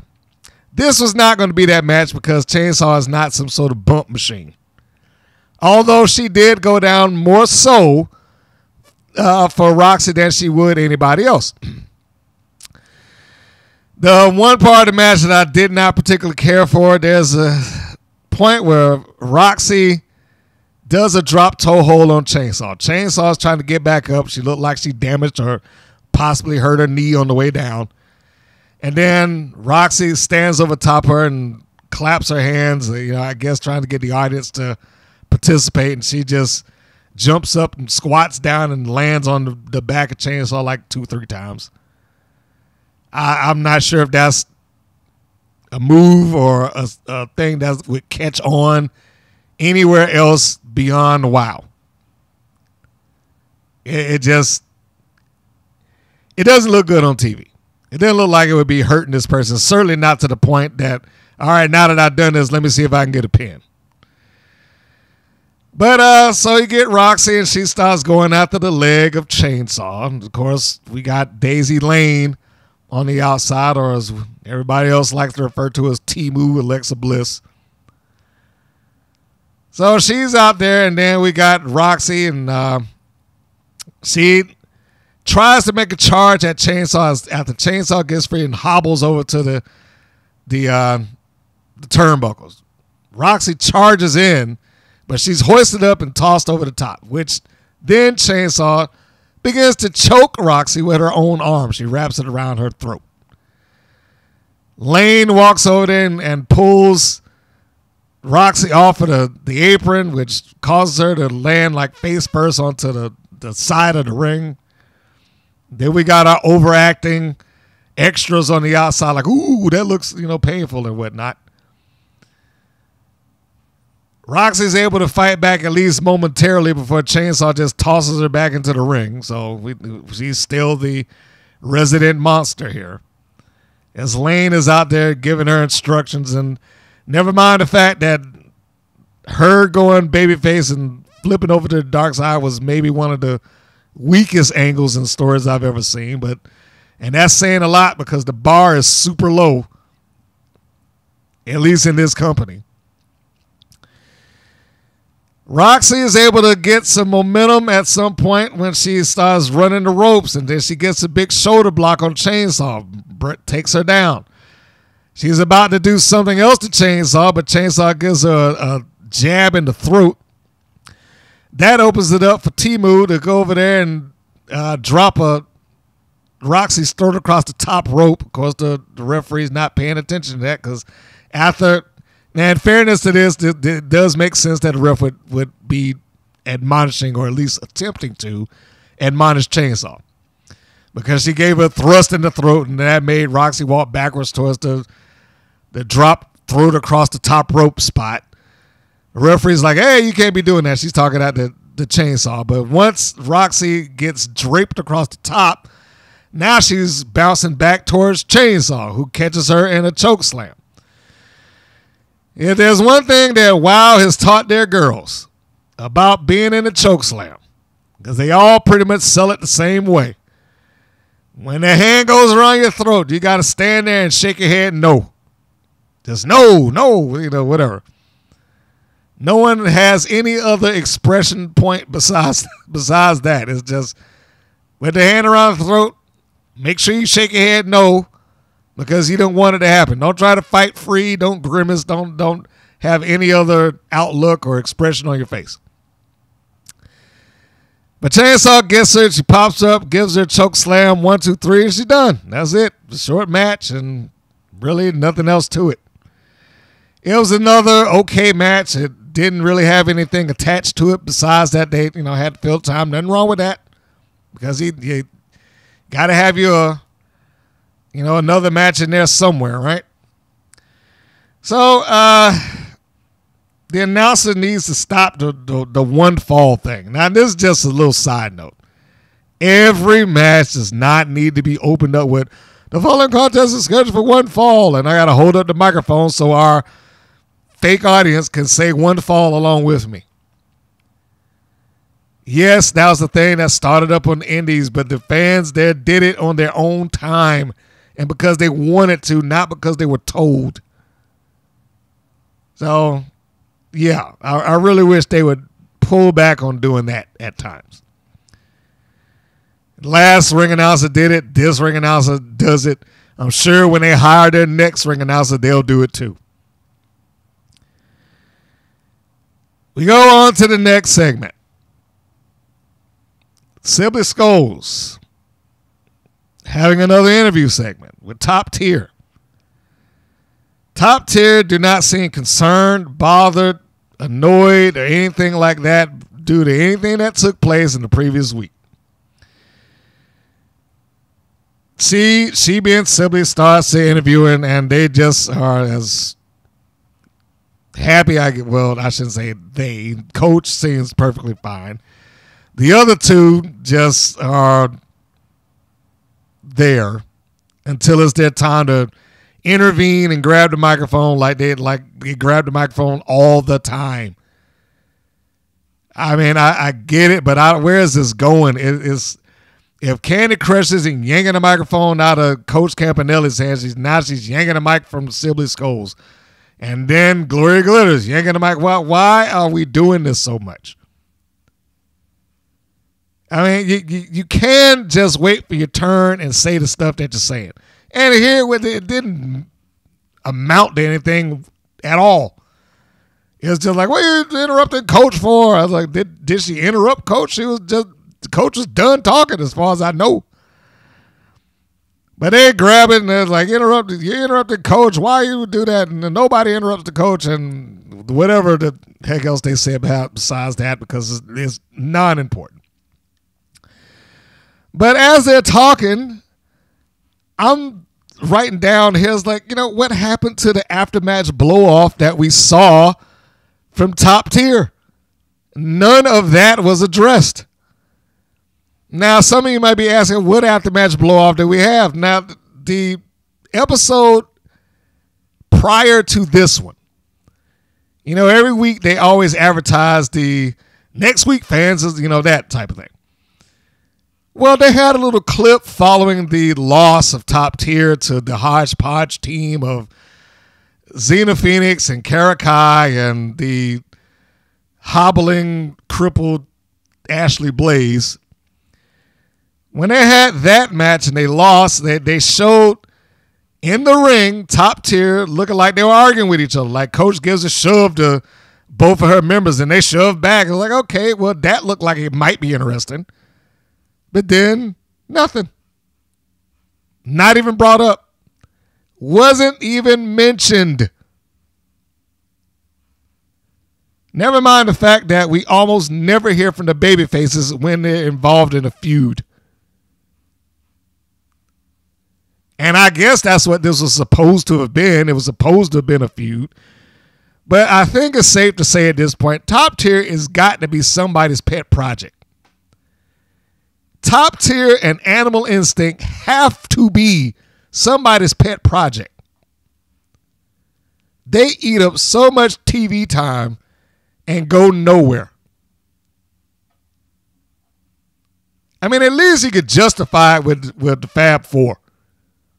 At least they have some angle, some storyline, some championship, some level of something that they're doing that progresses a storyline, whether I like it or not, whether it's good or bad, whether I agree with it or not. At least they have that. Top Tier is just a series of random matches against random teams that go nowhere at all.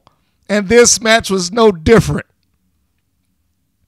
They lost the previous week only to come, and let's just go right to the spoiler here. Next segment, Top Tier versus Xena Phoenix, Kalaki, and Ashley Blaze. All right, so we'll just start that now.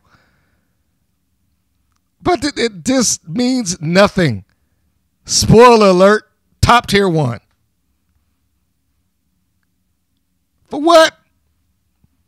Just so they can get their win back? They lost absolutely nothing. They lost no momentum. They didn't give up any credibility to the babyface team. They didn't lose the titles, as worthless as they happened to be. What was gained by the babyfaces doing anything? And keep in mind that this entire feud was built on the back of Top Tier's terrible injury angle on not Kalaki. Who's the other one? Crap. That's how important it is to me. Terror Strike. Couldn't even remember it. With that awful injury angle that they did on Terror Strike, and it's terrible. It's a terrible injury angle. No one can deny that. I defy anyone to deny that injury angle was the shits, including members of Top Tier.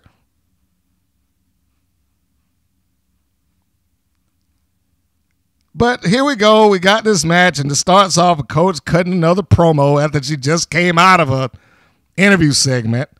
Talks about giving a once-in-a-lifetime opportunity for the titles, which worked out to be a pointless promo because they couldn't give it opportunity. They never even addressed afterwards whether the titles were on the line or not.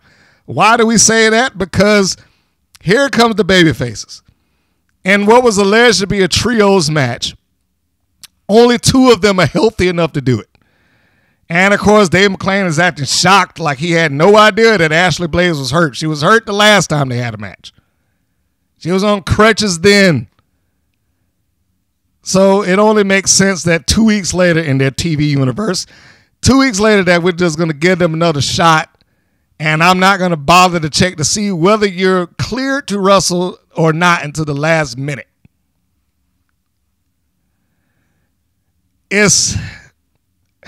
I know I'm a broken record on this. It is every reason David McClain should not be at ringside as a commentator. You cannot play the role of the matchmaker / producer / lead ring announcer / lead commentator and it not violate one job to the next. How would he not know? He puts the matches together. He actively talks about in other episodes when he puts matches together, or I spoke to the doctor, or I did this. He talks about the things that he does as the executive producer / matchmaker. But yet, in cases like this, when she comes out in crutches, like, oh, what happens? Ashley Blaze is hurt. How would he not know? How is he in the dark about this? And then he makes a ruling on the spot. So you know that he's got the power to do stuff. So top tier, Coach Campanelli in particular is saying that we're going to get him a title. But now, keep in mind, like I said, they had already lost to the baby faces like 2 weeks ago. And we had a clip of them being a blow off, which never went anywhere. So they probably didn't either mean to show that clip or they just changed their mind. I don't know. So they come out, and then we see Blaze on crutches. Here we go again. She goes over to the commentating booth because it's more important for her to sit in the commentating booth rather than to be in the corner of her friends and support them. And then it turns into just a tag match. Now, again, they did not express whether the titles were still on the line at this point.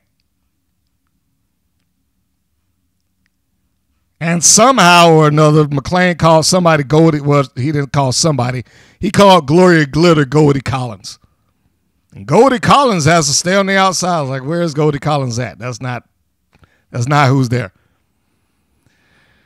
So Blaze sits at the commentating booth, and then she, as this is explained and is turned into just a standard tag match, she's like, get him. And Xena Phoenix and Kalaki run in there to their doom. Of course, it doesn't come off that way initially, but that's pretty much what they did. They just ran into their inevitable doom. The match, not important. It just isn't.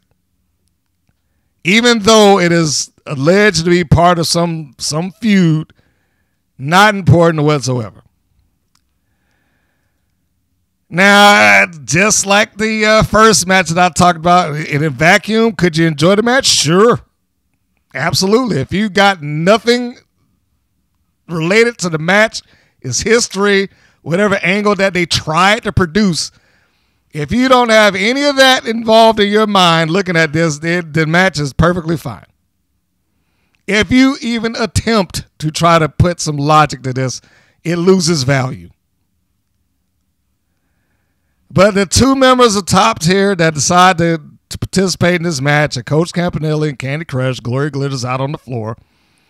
And Xena Phoenix and Kai try to have another match with them. And I already gave you the spoiler because, top tier couldn't allow them to win consecutively or win a title or anything like that. They just had to get that win back, and they had to get it back immediately. So let's just get to the end of this. As Ashley Blaze is sitting on the outside, not being useful to her team whatsoever, there was no point of coming out there on crutches to begin with. No point. At least if she was at ringside, she might have looked like she was trying to help. But she couldn't do that. And I'm sure that was, of course, a decision made by WOW executives because it's far more important that you sit over here and talk to David McLean and do anything useful or look like you're trying to do anything useful. So we get down to the end of this. Kalaki was the one that they put the heat on through the majority of this fiasco. And then we get Xena Phoenix back into the ring. Our new young superstar, Xena Phoenix. She gets in. She comes in with Campanelli.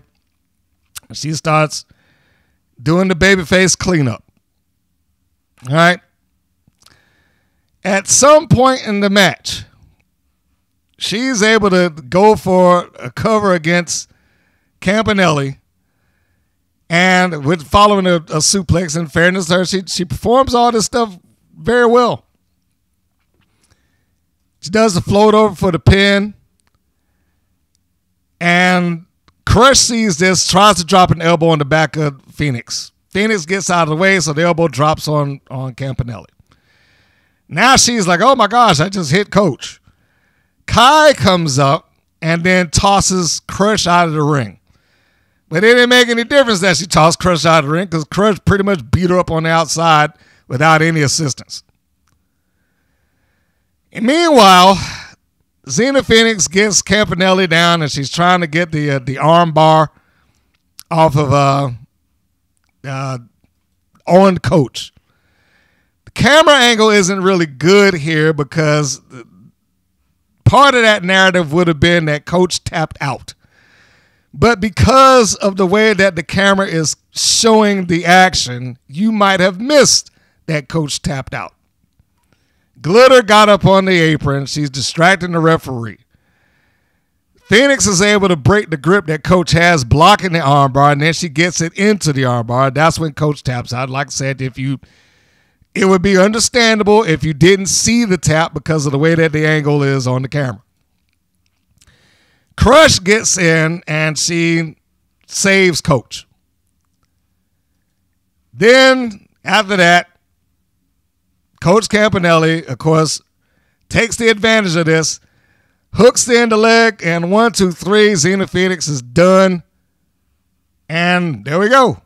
That was it. Blaze is on the commentary booth complaining about, well, they can't win unless they cheat. Now, if you knew that, then you should have been out there trying to help.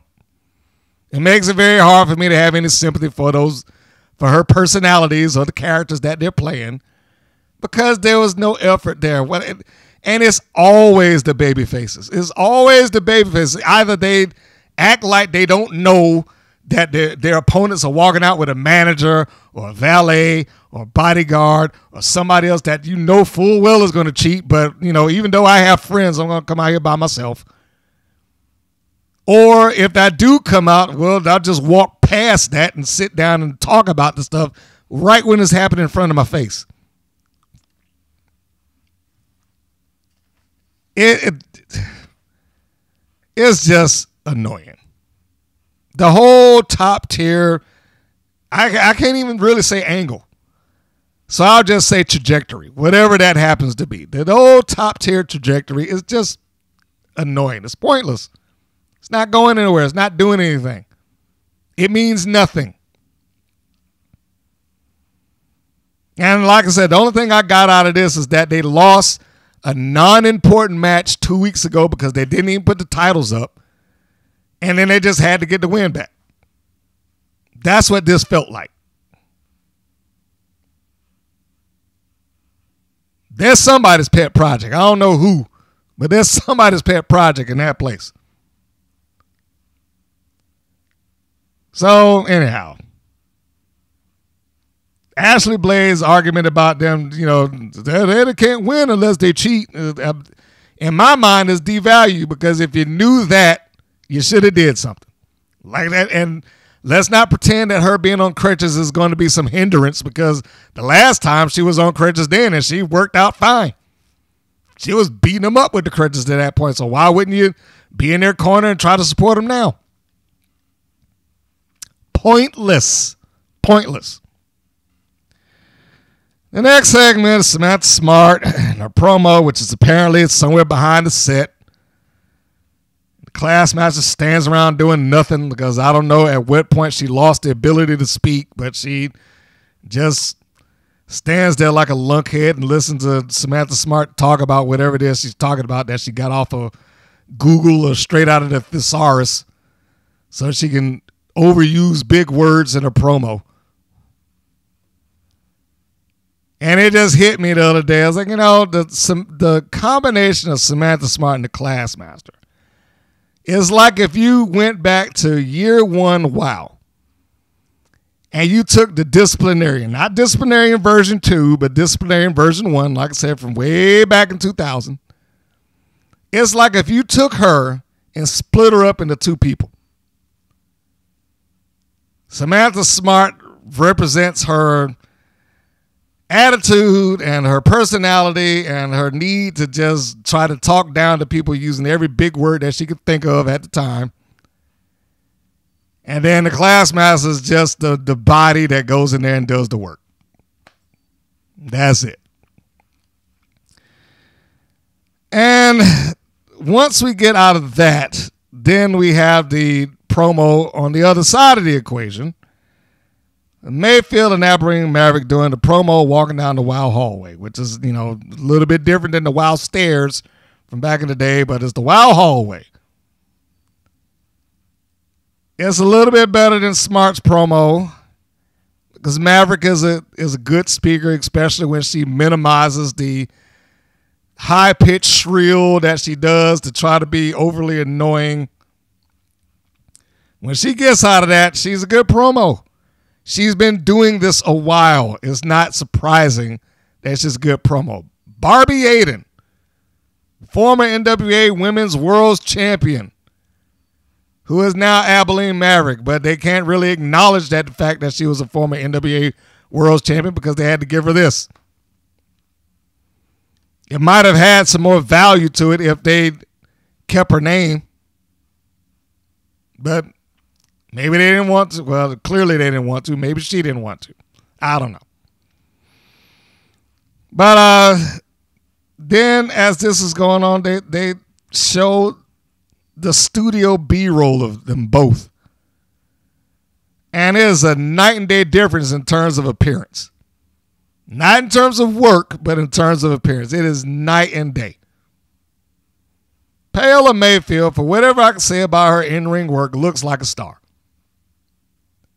Classmaster looks like an idiot. And the mugging the camera does not help. Like I said, there's only one person that even come close to doing that in that company, and that's Goldie Collins. Now, just to err on the side of fairness, I'm relatively sure that both of those ladies were probably directed to do as such. So I don't want to make it sound like it's just them. But man, you know, that it gets so difficult to take either one of them. See, I'm not going to stay on Collins right now. We're talking about the Classmaster, but it is so difficult to take her seriously. I just talked about some of this a while ago. She's a nationwide champion, and her colleagues or contemporaries, as far as championships are concerned, you talk about people like Tiffany Stratton, Stephanie Vacour, Tony Storm, Mercedes Moné, Kenzie Page, Masha Slamovich, and then the Classmaster. I've never tried the name test. But every time I mention her name, I was like, you know what? I see what he means by that now, because that sounds insanely stupid on a marquee. Tonight, wrestling for the World Championship, it'll be Masha Slamovich defending TNA Women's Championship versus the Classmaster. Yeah. Anyway, Smart gives her textbook heel promo. There's no pun intended. Maverick does a good one, good wrestler promo. And then it sets up for the main event. Next segment is the preview for Swag and Penelope Pink defending their tag team championships, their first defense. And then we go to the main event itself. Paola Mayfield, the Colombian GOAT, which I'm sure they only named her as such because of the reality show that she was apparently a part of. So, yay, I guess. She comes out there with Abilene Maverick. Now, this is another case of I really, really, really, really wish they would knock off the B-roll on them walking out. especially when they're using B-roll for some of these people from 3 or 4 years ago. Now, I say 4 in some cases because some of this stuff is from the time that they shot on Access TV, just before their last 2-year hiatus. The only one that it works for in this instance, Mayfield looks great when she comes out there. The B-roll works for her, certainly. Looks like a star. Looks, you know, she has an air about her. Now, is she able to back that up in the ring? That, you know, is yet to be determined. But she looks great when she's doing that. On the other side of that, Classmaster, like I said, is mugging the camera, and she's mugging it hard like she was some sitcom character. She looks like the type of person that if I were watching the sitcom and we're going to make up some wrestlers, she looks like that type of, we'll just make up some stupid wrestler just to have. And yeah, running in reverse and her with the gleam in her eye and pointing at the camera and mugging and all that crap. Yeah. Moving on. So we get Mayfield. She comes out to the ring and she's out with Abilene Maverick. They both look great. Then we get the other side of the coin. We got the champions that's coming out here and her manager, Samantha Smart. And every time I see the Classmaster, it just reminds me that she is just gimmicked out the ass. Is the cap and gown, the schoolgirl outfit, the book. Like, how much more do you need? I mean, why don't you just give her a backpack, too, while you're at it, and a lollipop to come out there and lick? Then she's coming out with her manager, Samantha Smart, and the only real meaningful thing that they talk about with Classmaster is the fact that she's tall, which is immediately neutralized by the fact that her manager is equally as tall. And she comes out smacking the book. The book. The Classmaster PhD book. Ugh. Anyway. So, for a moment, and thank goodness this didn't go any longer than necessary, Abilene Maverick goes over there and talks to David McClain, and he's like, oh, you're coming over here to sit down? Now, I don't know whether she turned it down legitimately or not. I hope that she did. I hope that she, no, I don't need to be, I mean, I doubt that was the case, that she turned it down legitimately because of the structure of the match and how it ended up. I doubt that would have, worked out for her if she was sitting over there next to David McClain during the championship match. But it does beg the question, like, why would she do that? Why would he even ask? For what reason would he think that it would be a good idea for her to come out there while her girl is about to wrestle for the championship, and I'm going to sit over here next to you? So at least Maverick had, or somebody, whoever chose or brought it up or said, hey, no, I don't need to be out. She didn't need to be out there. Good on them for making that decision, because it just is insanely stupid to have your manager constantly come out there, especially when there's something allegedly important on the line. But then we have to take into account, it's like, who is supposed to be sympathetic for the audience here? Why would you care about either one of these people? It's a heel versus heel match with neither participant in the sympathetic role. Neither one of them. They both have been shown to be the worst parts of humanity, I guess. Mayfield is a narcissist, and former reality star with a massive ego and all that stuff. Classmaster's a lunkhead that's out there just doing the bidding of Samantha Smart. So who is this? Who is the so cheer for? Why are we getting these heel versus heel matches? So anyhow, and I'm just gonna go ahead and say it now. This main event should have never happened for a variety of reasons. The first one being that it was a heel versus heel match.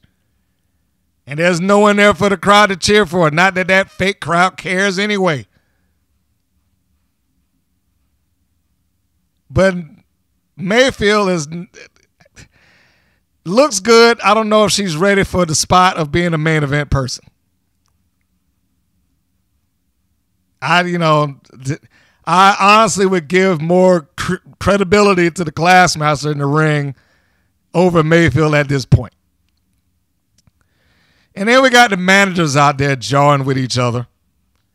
Samantha Smart and Abilene Maverick having, their little problems. And, of course, we got to try to out-cheat each other, but we'll get to that eventually. So the match starts. They square off against each other in the middle of the ring. And then Classmaster just like, just takes a quick step towards Mayfield. And that scares her off into the corner. And that gives the Classmaster a quick chuckle. She turns her back for whatever reasons. And then Mayfield jumps up and tries to apply a sleeper. And this sleeper looks terrible. It looks terrible. I mean, it's not like it takes a keen, trained eye to be able to look past it. It's obviously bad. It's not hooked in, doesn't look like a cinch down. I didn't know that you could apply a sleeper wrong. But there it was. And the camera's right on it, so you can't miss it. So the Classmaster has to work to get her off her back from this alleged sleeper. She bumps her into the corner a little bit. And she is then finally able to snapmare her off. Then she gets up. She being Mayfield looks shocked as Classmaster charges in and squashes her in the corner. Shoots her off to one side to the next. Mayfield hops over the top rope. And when she comes in, she is able to set the Classmaster up via a punch in the mouth or an elbow. I forget which one.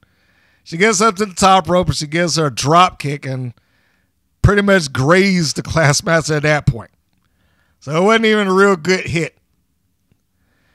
Charges in, goes out to Classmaster, tries to get her with a snapmare. The Classmaster does not go because remember, she's playing the role of the dominant giant in the company because it's the 6'2" tall Classmaster. That's just part of her name now. It's 6'2" Classmaster. I only know that because they make sure to bring it up every match that takes place. Mayfield gets Classmaster down, gives her like an X factor while the Classmaster's on all fours, so that makes her roll out of the ring. And now she's looking at her face like, oh man, she's busted my lip, and then she starts jawing with Maverick like, you see what your girl did to me? That brings Samantha Smart around, and that's when I see them jawing back and forth with each other, the two heel managers. That distracts Mayfield. She gets her leg yanked out from underneath her by the Classmaster. Classmaster gets into the ring and starts beating up on Mayfield again.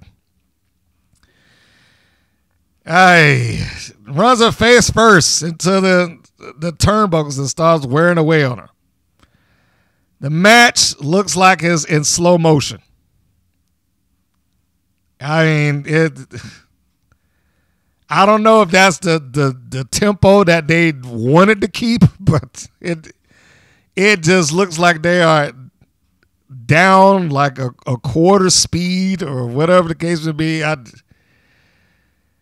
I know Xena and McClain are talking about this like it's the second coming of the greatest women's match in the history of women's matches.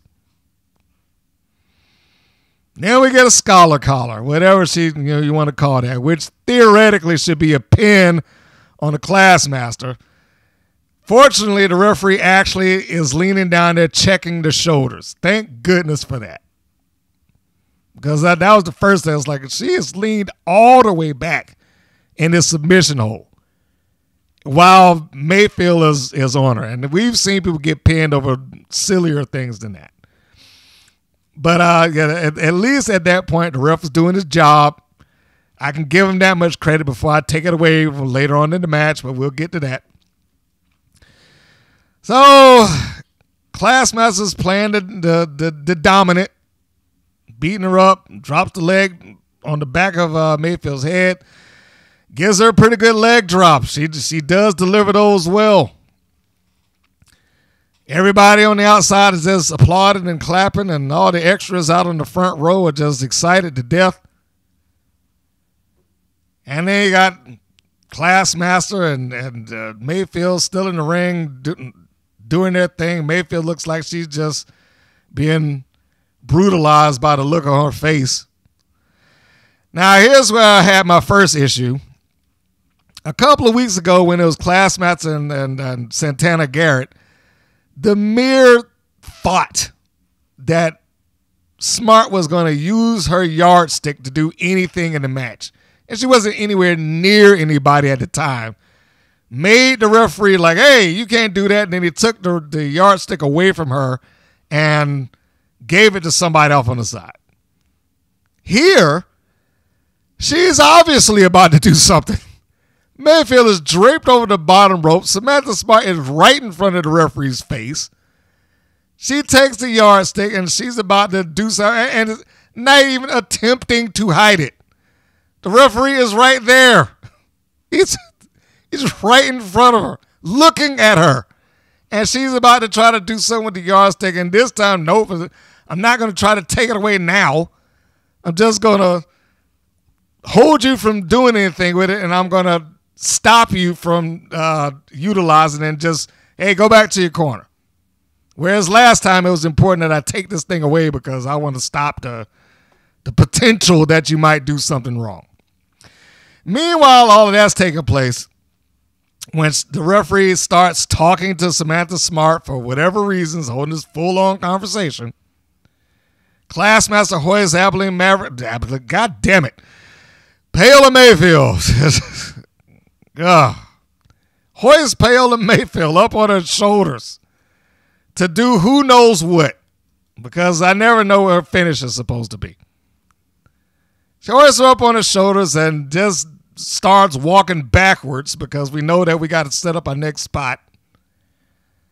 Abilene Maverick runs over there and grabs Paola Mayfield's legs to get her off of the Classmaster's shoulders, and that's where the match turns around for Paola to start getting some sort of advantage. She gives her a clothesline, drops into the corner, gives her a zigzag or a danger zone, depending on which version of it you're dealing with, that being Dolph Ziggler's version or Nick Nemeth's version, same person, different companies. Yet another reason why I somewhat dislike the overhead camera shot, because when she does this, it is very clear that the Classmaster's leg is outside of the ring, which usually would have constituted a leg break just to begin with. Not a leg break, a break of the pin.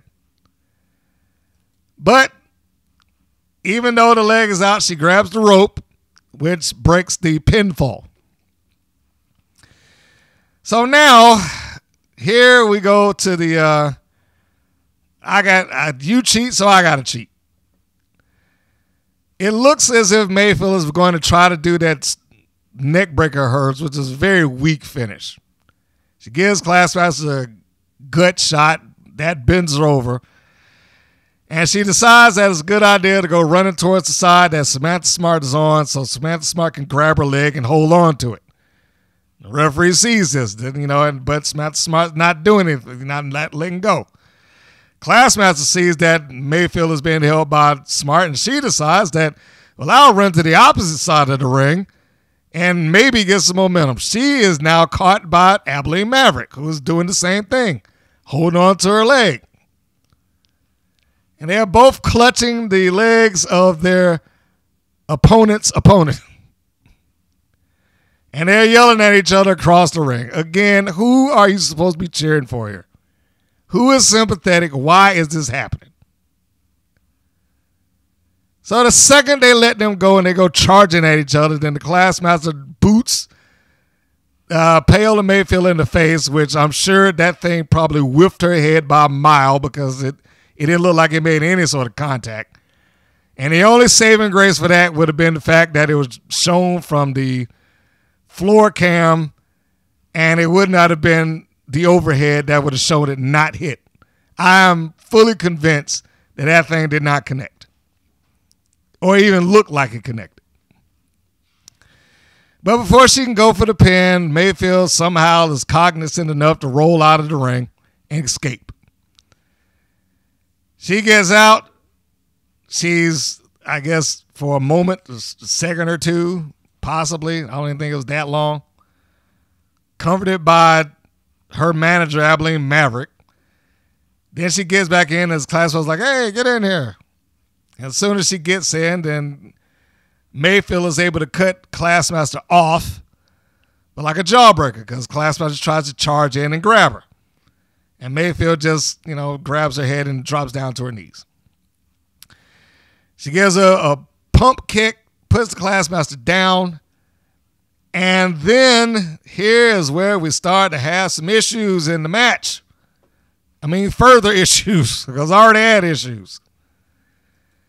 So she does that. She gets the pin, and she doesn't succeed in pinning the Classmaster after that pump kick. And she gets up, and she has words with the referee. And for some reason or another, she just decides to clothesline him.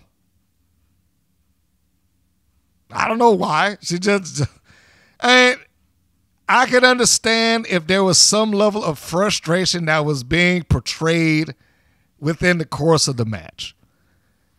I've tried to pin her 2 or 3 times. You wouldn't count or something along those lines. Maybe that. But she literally did one move, tried to go for a pin. I mean, not one move in the course of the match, but she did this one move, tried to pin, and then, nope, she got a 2 count, so I'm mad enough, I'm just going to clothesline the ref. And then the ref is knocked unconscious, rolls out of the ring onto the floor, and just done until the end of the match. I could get it if it were he was trying to catch his breath. He rolled out. He's down there holding his throat or something like that. But here he's just knocked out. Like, this is ridiculous. This is ridiculous. The 2 heels turn towards each other, and then they run at each other and somehow nail each other with, I don't know, like a double punch in the mouth. And they both go down unconscious. So the referee's unconscious, Paola Mayfield's unconscious, Classmaster's unconscious, and then both managers get into the ring. They're trying to revive the other person. Like, why was what was this supposed to be? So a new referee comes out there, Charlie Wu. He comes out while the other referee is down unconscious. He checks on him for a hot second before he just runs into the ring. Because remember, he's just out cold. That clothesline did him in. And maybe, just maybe, if they had used the lady ref in this spot instead, it would be a little bit more palatable for me. But yeah, here, come on. So Wu comes in, and we got a new referee. And after the attempts of both managers come out to try to get their charge reawakened to get back into the match. Once he's in and he tells the managers to get out, then, wouldn't you know it, miraculously, they just both start to stir and come back up to the fight. They start trading forearms, and then Classmaster tries to set up for a big boot. She charges in, misses, gets her foot caught on the rope. Mayfield rolls her up, 1, 2, 3. It was a good pin. I have to give her that. She holds her down in a very believable fashion. And then she's counted as 1, 2, 3. Paola Mayfield is now the winner. And The crowd goes nuts because they're told to go nuts. Then you see Classmaster just roll out of the ring, and she, and Samantha Smart kind of walk a little bit backwards up the ring, and much like how both heels just miraculously came to be, after their managers get out and the new referee's in, once the match was over with, then the old referee wakes back up, and now he's saying that, hey, no, she can't be winning because she's disqualified. And he tells Charlie Wu to go back in there and get the belt. So he goes in, he yanks the belt out of Mayfield's hand, and then now he's explaining it. I'm sure no one saw the fact that she had just clotheslined the referee in front of everybody to begin with. Why would anybody think that she wouldn't be disqualified? And so while this is happening, now David McClain has to get up, and he's got to hold the microphone towards the referee. For whatever reason, the mic isn't on when he's talking, so you don't hear a word that he's saying, but then he turns it back on when he's bringing it up to himself so he can start talking and everybody can hear every word that he says. And then he goes to tell everybody, oh, you're right, she hit the referee, you're disqualified. I sound more like Jerry Seinfeld than him. But anyway, he's telling everybody that she disqualified, and man, he is overselling this thing. He overacts the outcome of this. And why does he have a ring announcer? She could have made the same announcement. This is why I said he does not need to wear every goddamn hat that's available. The ring announcer's standing right behind him with a microphone in her hand. I mean, literally like 3 feet behind him she's standing with the mic in her hand. She could have got on that microphone just as easy as said, I'm sorry, the match, the decision's been reversed, Classmaster retains due to disqualification. She could have did that. But instead, he has to get up there and he has to yell and he has to point and he has to make the faces and he has to, you're disqualified and whatever. I hated this match. It just wasn't any good. Just for a variety of reasons, for all the reasons that I was talking about throughout this thing. I mean, no reason for the match. Never mind that we have already gone through several weeks of, well, you got to earn a title shot. You got to earn a title shot with Genesis. Paola Mayfield asked for a match like 2 weeks ago, or at least Abilene Maverick asked for it for her. And then it just, boom, she got a match. Everybody else got to go and struggle and ask and beg and plead. The consistency on here is just awful. So, yeah, I mean, I don't know. I do not know. I could not begin to tell you why this took place. Where are their baby faces? Why isn't one of them in this match? Why is one of them challenging for the title? I ain't saying that Mayfield doesn't deserve a shot at some point, even if she is a heel. But there was almost nothing leading into this whatsoever. It's just, she's Paola Mayfield. She deserves a shot.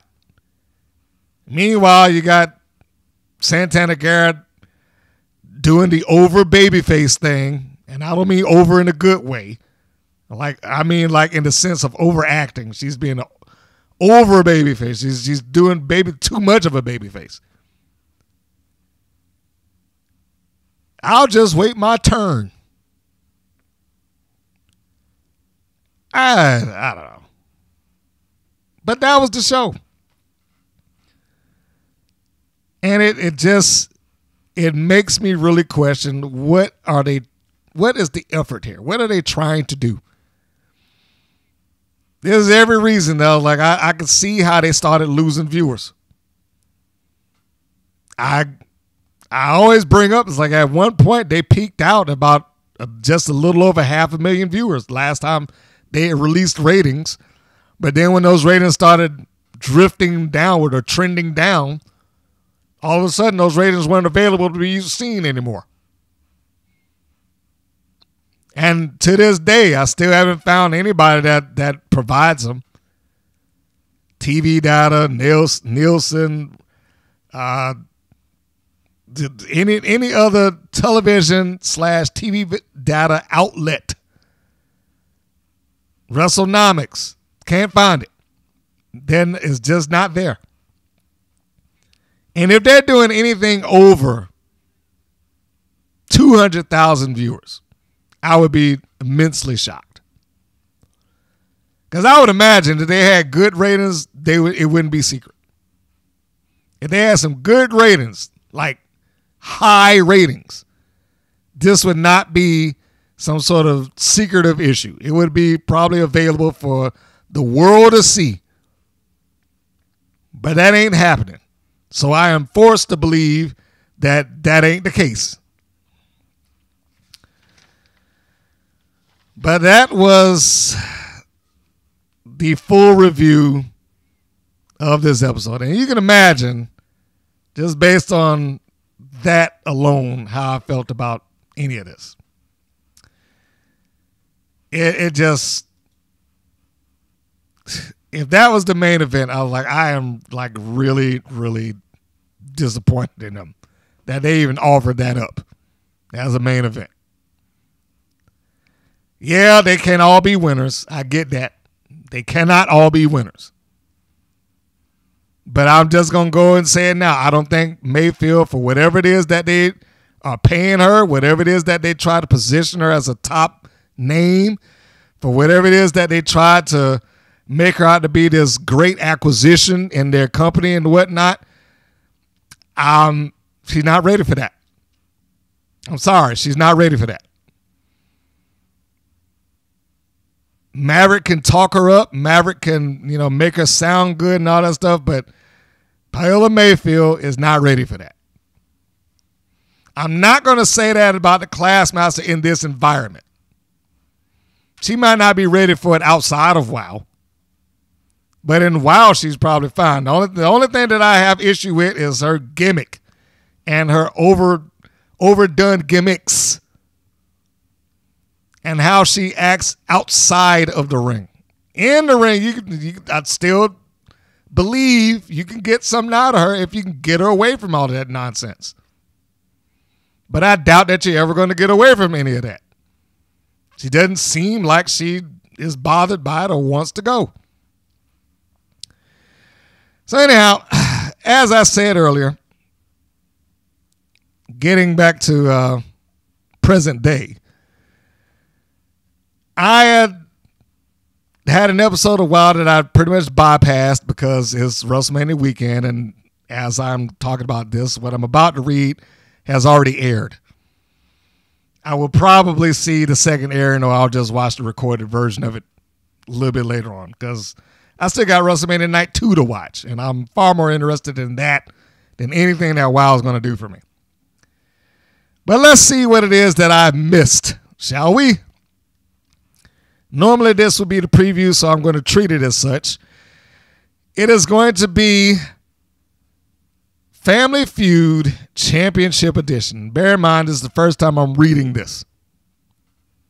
Episode 332. Buckle up for another mother versus daughter showdown as the Wild World Championship Tag Team titles are up for grabs. At the controversial any pin is a win rule in the previous Fatal 4-Way, Big Rick Betty and Jesse Jones get a 2-on-2 rematch with the newly crowned tag team champions, Penelope Pink and Holly Swag, managed by the fabulous Lana Starr. The ever-scheming Genesis.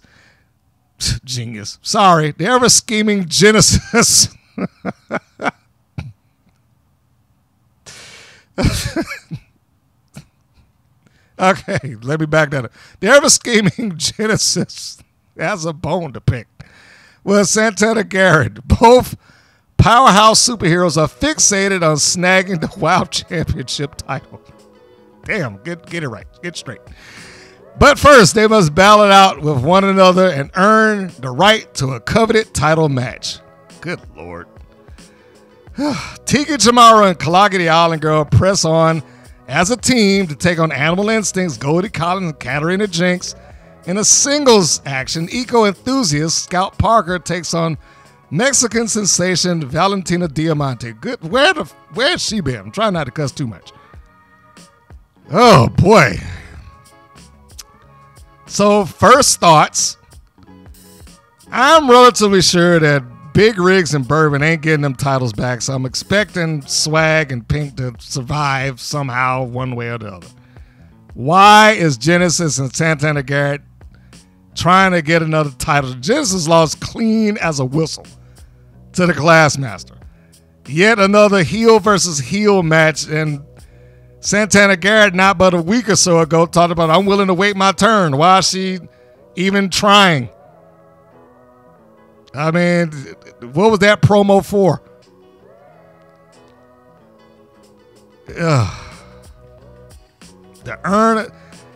Is it just them? Are they the only two people that's trying to earn a title shot? Because it just seems to be fixated around like Garrett and Genesis. And what bone does she have to pick with her anyway? She didn't do anything. Santana Garrett literally came out there to the commentating booth, sat down and talked. Didn't intervene, didn't stand up, didn't distract, didn't do anything. So what possible bone to pick does she have with Santana Garrett? What else did they have down here? Tiki Chamara and Kalaki the Island Girl, I guess. Well, there you go. You knew that tag team was going to happen. I guess that's the new Island Dynasty. And what did I say? How much TV time do they need? Goldie Collins and Katarina Jinx have been on television like every other week. Somebody's bound and determined to make something out of them. I don't know now what they intend on making. I don't know. Because they ain't going to be nobody's top tag team anywhere.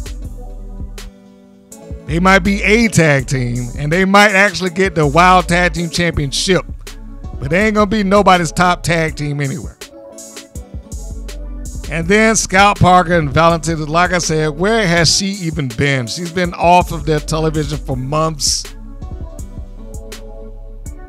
And given Scout Parker's track record, I would imagine that Diamante will probably beat her. Oh, boy. Now, I'm not looking forward to any of that. I'll watch it, but I ain't looking forward to any of it. And that's it. That's the review. That's the show. That's all of it. And I guess by obligation of the show that I'm doing, I will be watching Family Feud Championship Edition at some point. But when I read this, aside from the assumed main event of Big Rigs and Bourbon versus Swag and Pink, aside from that, I mean, I really don't see much else there to be excited about them. And I'm fairly convinced that it's a foregone conclusion that they're going to retain the titles. Genesis and Garrett, I don't even, like, I'm curious to even hear what the issue has to be. Chamaro and Kalaki probably is a foregone conclusion they're going to lose the Animal Instinct because somebody there loves Animal Instinct. And like I said, Scout Parker's just been eating pin after pin after pin since she got back there. So why change that now? And there we go. Be sure, if you are listening to this any place other than YouTube on your greater podcast platforms, to rank and or subscribe to that feed so you do not miss an episode. Speaking of YouTube, if you're on YouTube, do the YouTube stuff, like, share, and subscribe. Your comments, questions, emails are all very appreciated, and thank you very much. I do love and enjoy communicating with several of you. You've been wonderful. This is what keeps me doing this thing to begin with. And of course, if you have not found it there for whatever reasons, I can't imagine why, but if you haven't, then there's always the WPN site. It's WPNWrestling.com. WPNWrestling.com is a centerpiece, focal point of everything that goes on. All podcasts drop there. All videos drop there. And there's a 24-hour a day, 7-day-a-week feed. It has videos that have been shot featuring people that have gone on to greater heights in AEW, TNA, WWE. Some of them are going over the WoW. And is on all time. Videos dating back to 2013. One or two of them that go beyond that. Now, as I was reminded. And that will be that, folks. So, as we close it up, and I get this thing edited so I can sit down and watch some more couple of hours of wrestling tonight, I will close by saying the regular close here, that this is Mr. Green saying that this is Mr. Green saying so long, and we'll see you on the next go round. Take care, everybody. Thank you for listening to the WPN's Rights and Wrongs of Pro Wrestling. If you have questions or comments, please contact us via our Facebook or our YouTube channel at the Women's Pro Wrestling Network. If you're new to the WPN, feel free to subscribe to our channel and like our page. We appreciate your support. Thank you again for listening.